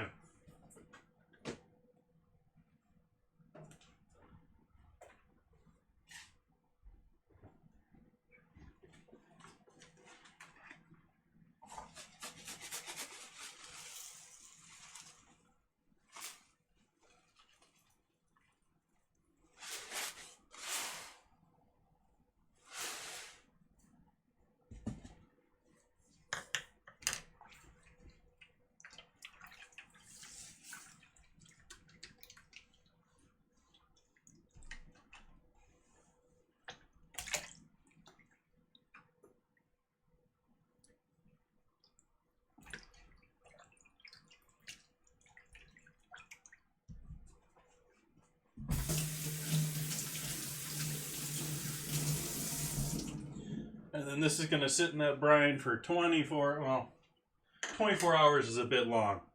But sometime tomorrow I'm going to pull this back out and pull that off of the brine. You really only need about 4 hours if you're doing this in a crunch, or that probably premium is probably in the ballpark of 12 hours, and you don't want to go past 24.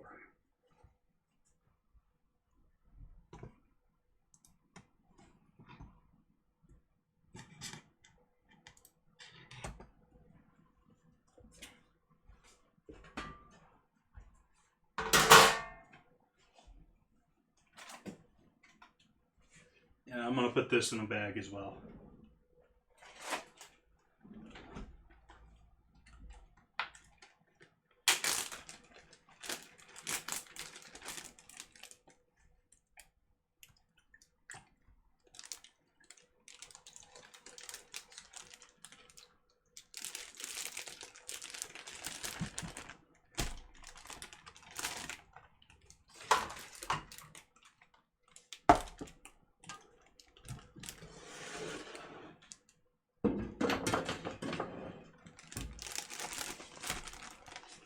All this counter space, and I still managed to use it all up.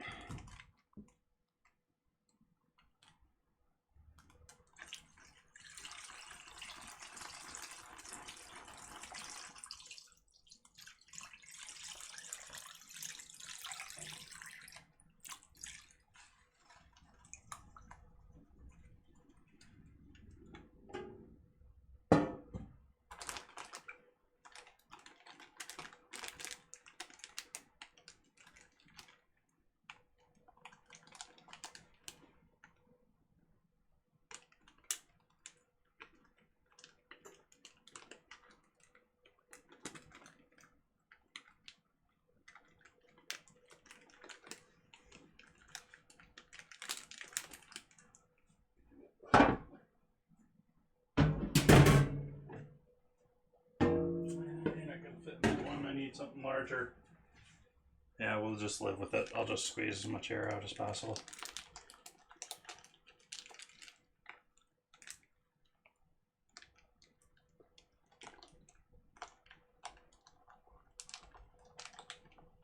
There we go.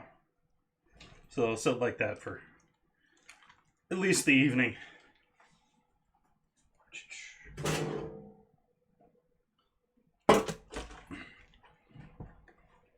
I'll give that flip in the morning before I take it out, probably in the afternoon.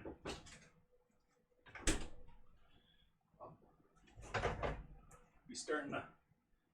I turned this down because it was starting to sizzle and pop here. Let's see how we're looking here. Use you. Yeah, we're starting to cook.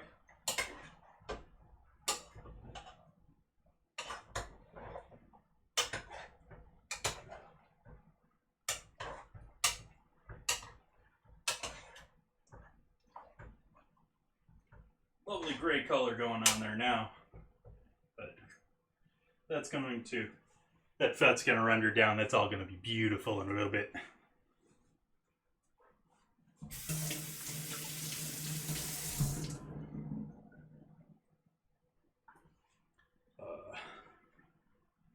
I just need to clean everything here. I think I'm just going to do a little bit of a cleanup here. Take a couple 10-minute cleaning break here. I just need to get rid of all raw meat and raw dirty stuff around here.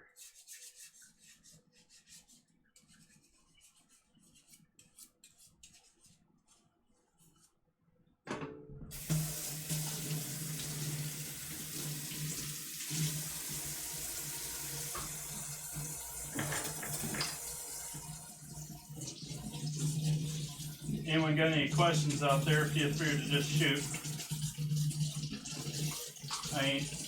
I don't bite.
So hard to clean that thing.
That's good. That's good.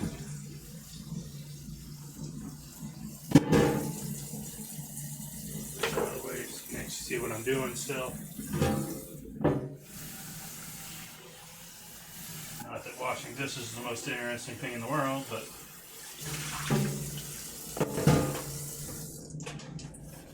must be done.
This is definitely ugly delicious right now.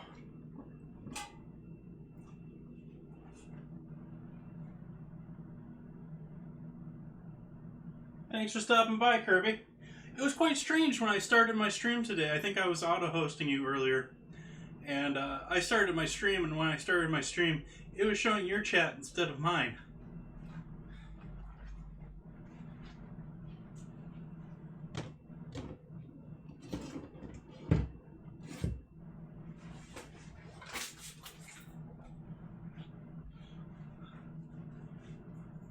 In Streamlabs.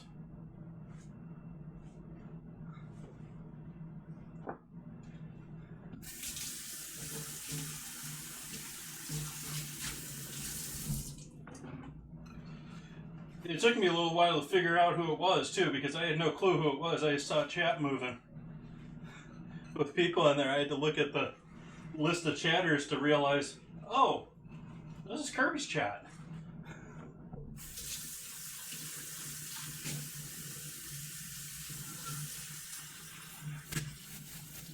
But I hope you enjoy your meal.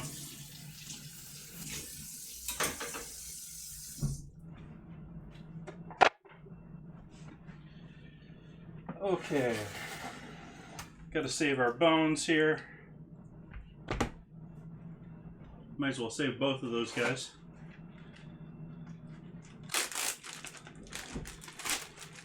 Stream is going lovely. I've broken down essentially a whole ham here. I've got the hock already salted and curing in the fridge. I've got the top round in brine in a bag in the fridge. I've got all the scrap meat here along with a bunch of fat. This is going to slowly, it's looking a little ugly, a little gray here to begin with, but this is going to be slowly cooking here for hours. And so that's going to be gorgeous deliciousness here, but right now it's looking not so hot. And then I have the bones here that are going to be great for doing some beans or something in the future, and even more fat that I don't know what to do with because I have more lard than I know what to do with, and I'm not talking about my stomach. Yes, some good potted meat, some good pork, some good ham. Typically, you don't make rillettes out of the ham, but I thought it was the best use of the meat for myself. I'm not a big fan of ham typically. I don't mind good country ham or something that's been properly done, but just about everything that's commercial ham, there's some flavor, there's some metallic flavor to it that I just can't stand. I'm gonna refreeze that, so I need to get my, where'd it go? Oh, it's hiding under here. My pitcher again, so that I can force all the air out of the bag. We've got, I haven't made a brine for it yet, but, or a marinade for it, but this is all sliced meat from the ham that I'm going to turn into jerky starting on Sunday. I'm going to marinate it overnight here, and then tomorrow night I'll pull it out off of the marinade, and on Sunday I'll put it on racks and dehydrate during the stream. I'm going to do a short stream tomorrow and just sort of pick up a few things and continue on with this project here. I'm working on my 7 days, so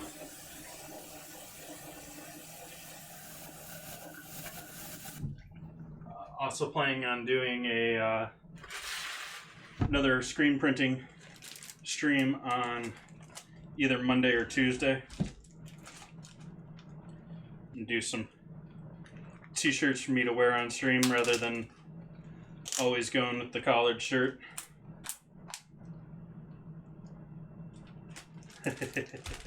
I hope you're enjoying your meal either way. You don't have to chat.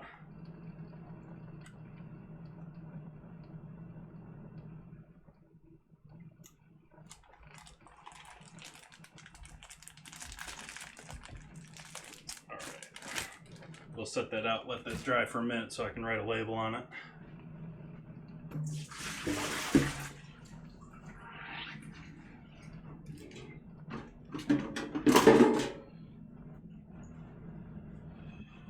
Don't have a plan for that. Probably around the same time. Same time would probably work well, so probably 4:30, not 4:30ish, so 2 hours before now, but might as well keep the same time so people get used to the time, whether it's the right day or not.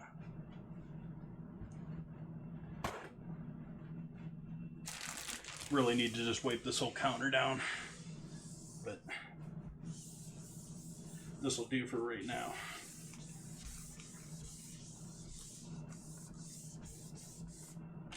Okay, so marinade for all of this lovely ham.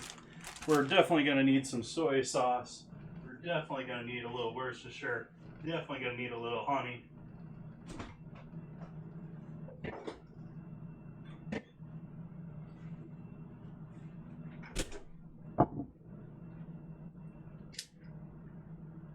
So, good old Leon Perkins. Oh, you can't see my board right now.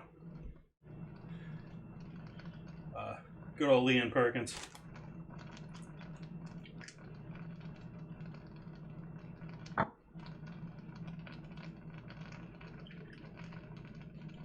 Soy sauce.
It's my garlic honey, or from fermented honey and garlic together. So add a fair amount of that in there. This is some pretty potent stuff, so I'm not going to add near as much of that as the others. And we'll get into spices here. I'm going to add a little ancho chili powder. Pretty stuff. See if that focus for me. Focus. Focus. Focus.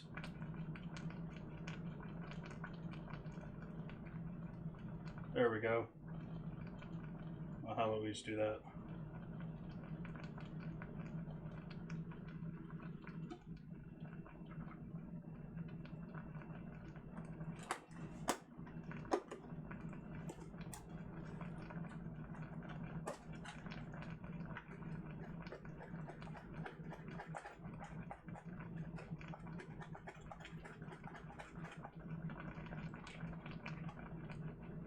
A little dried up onion powder here. I'm trying to scrape some up here. Oh well. Oh, we got some fine stuff at the bottom. There we go.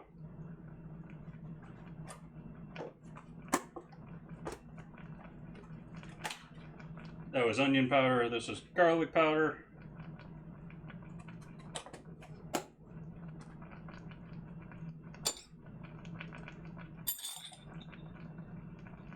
A little salt.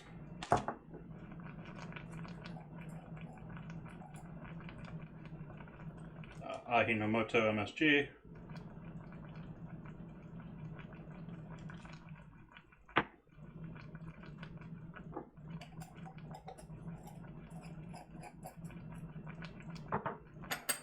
And pepper.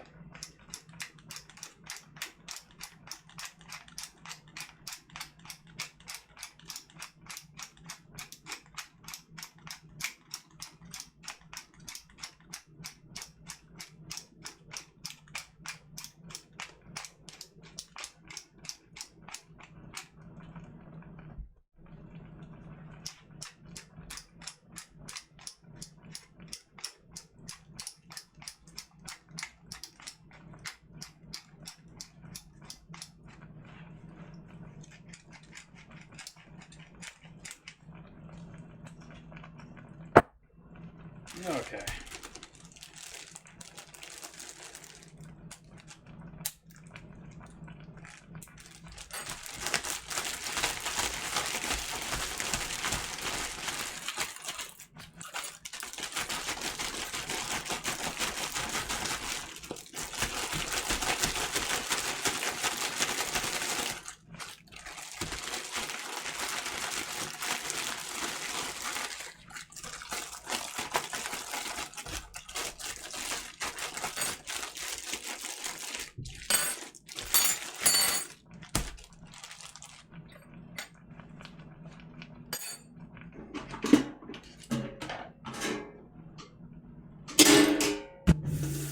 Leave that thing full of water.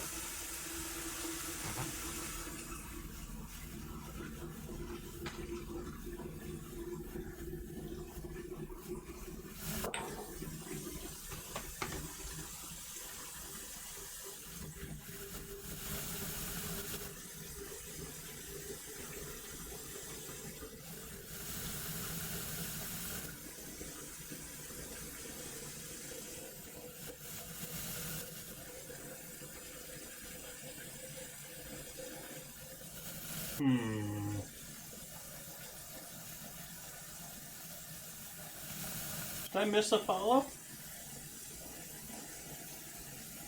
I think I missed a follow there. Oh, it might have been just before I started streaming. TTP KOP God 17. Thank you for following if you're still hanging around.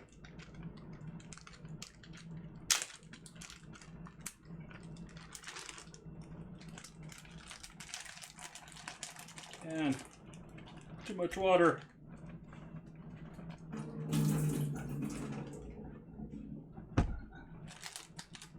Still too much water.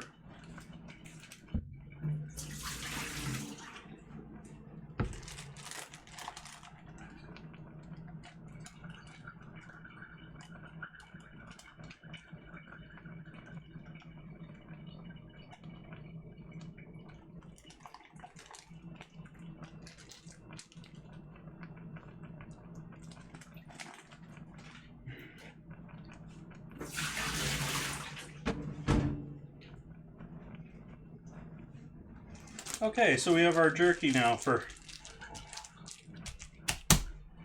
on Sunday. And we got a bunch of extra fat that I don't know what I'm going to do with. I think I'm going to toss this fat, unfortunately, because, like I said, I got a gallon of lard already.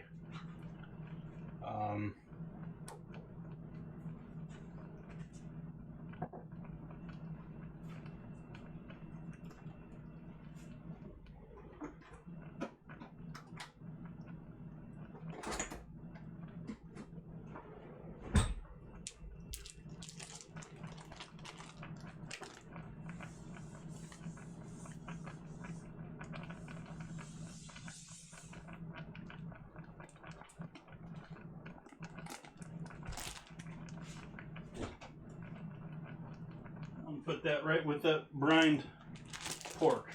Save some little room in the fridge here.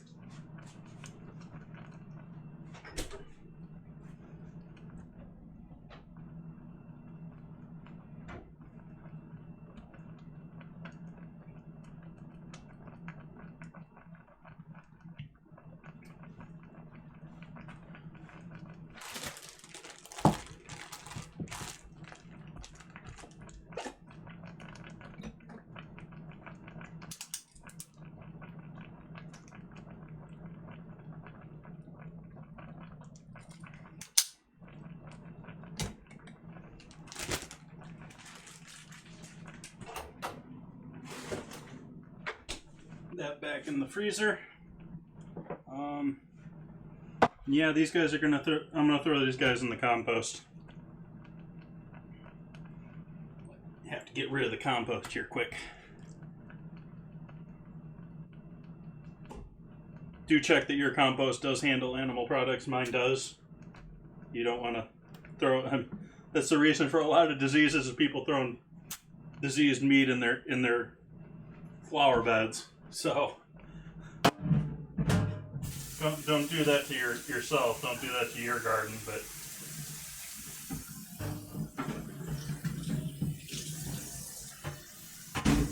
properly composted stuff can handle meat and stuff like that because it'll be pasteurized in they use the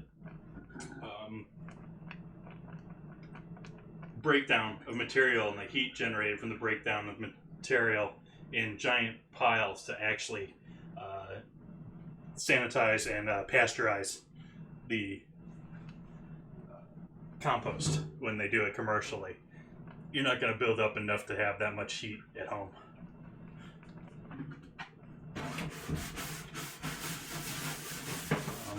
I do have worms. I have compost of my own that I use not for food but for my flowers and stuff around the house, and that's done with worms too. And I don't really care too much what I'm putting into there, but that's, again, like I said, I'm using that for flowers. I'm not throwing that in my raised garden bed.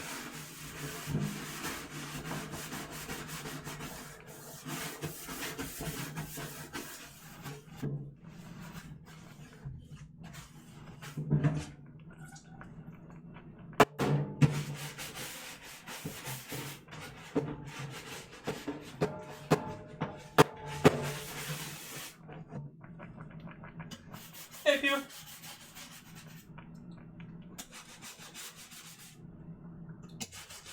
What are you still doing awake?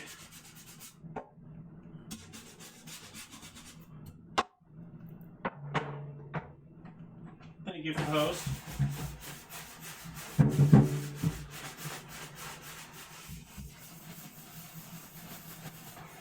Hopefully my new notification showed up there. I didn't notice if it did or not. I've been toying with that today.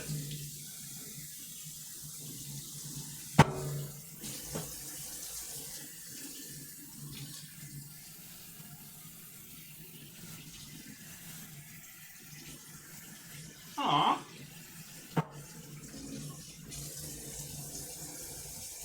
Sorry to hear that.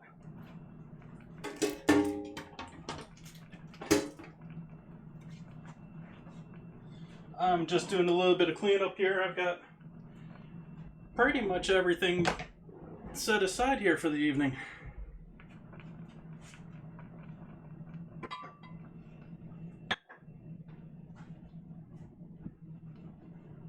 Yeah, I didn't see one either, but that was set up on. I set that up on Stream Elements earlier today.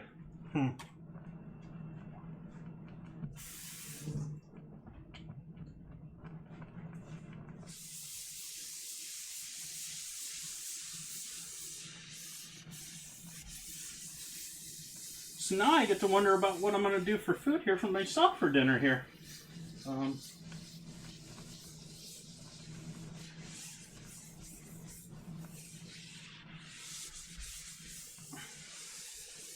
Got the ham pretty much broken down. We got the potted meat going on the stove.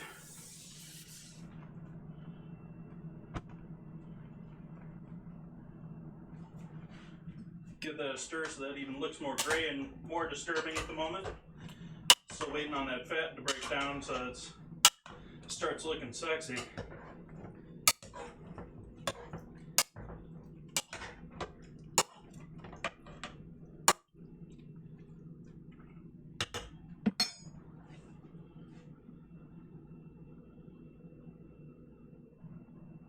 No worries, Pew. Thanks for stopping by. Thank you for lurking.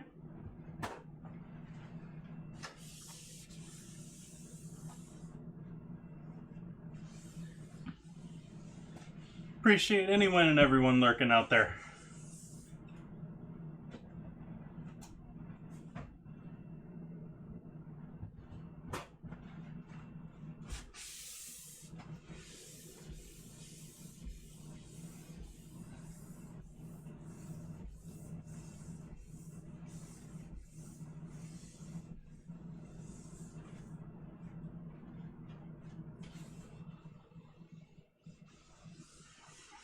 Being lazy and going around the tool jar.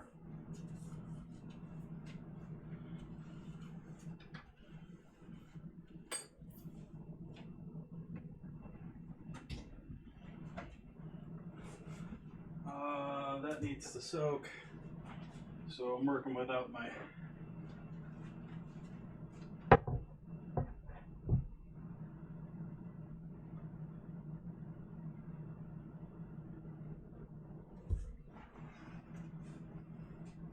So I think I'm just going to do something sort of simple here for dinner.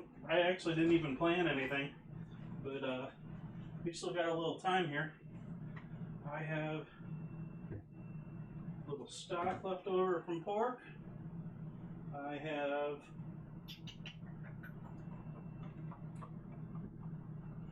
nothing.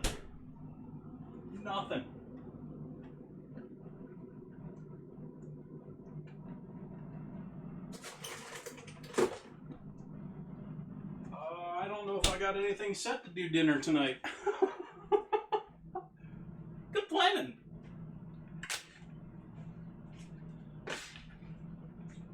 Got plenty of pork here if I need it, though.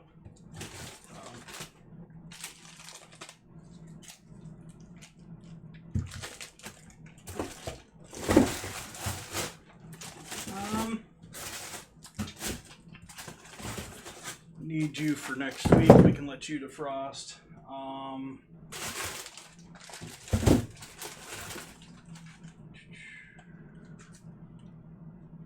That doesn't look like what it is.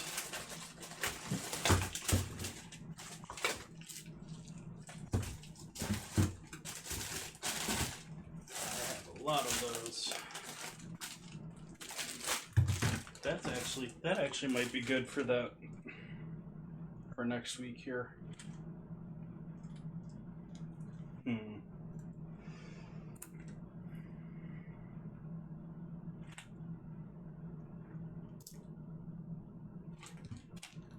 Let's do that for next week.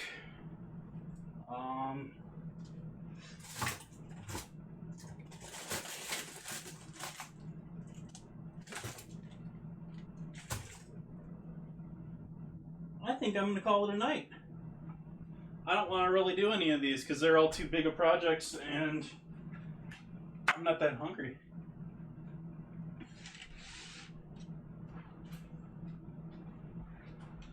But I am pulling out bacon right now. Some of the non-aromatic 30 cure. This I'm going to use for Gonna do BLTs next Wednesday, so bacon.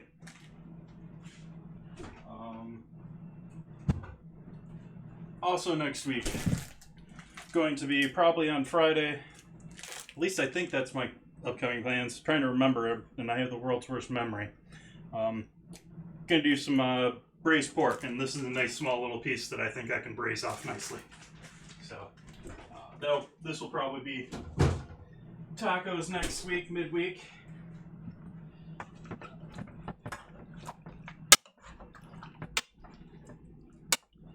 And like I said, this is gonna stew for next 4 to 6 hours, and we're gonna call that a good meal at that point. Like I said, it's not too appetizing right now. It's getting that ugly gray meat color going right now, but once that fat boils down and it just slowly continues to cook, it's gonna be, I'll give you some photos of that later on. That's gonna be tasty here in a little while. Let's see if I can find someone to host up here. I'm gonna call it a little bit of an early night here, so let's see here.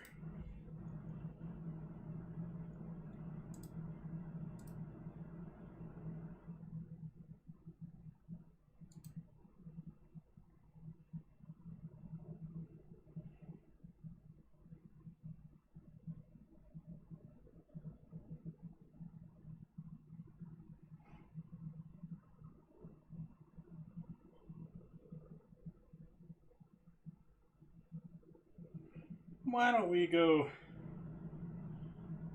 say hey to Kev?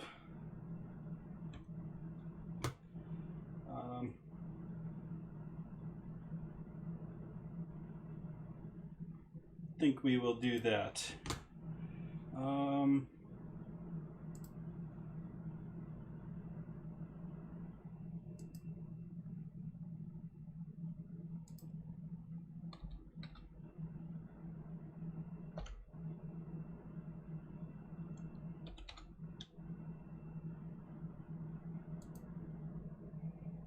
All right, so hope you guys all have a lovely evening. I will see you guys over there shortly, and I thank you kindly. Bye-bye.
What's cooking, sir? My favorite thing to ask you. On the past shed, bound no means I'm rich, but you got to kick it when she have it. Hey, they I'm the perfect man. I wanna get down, and I get down so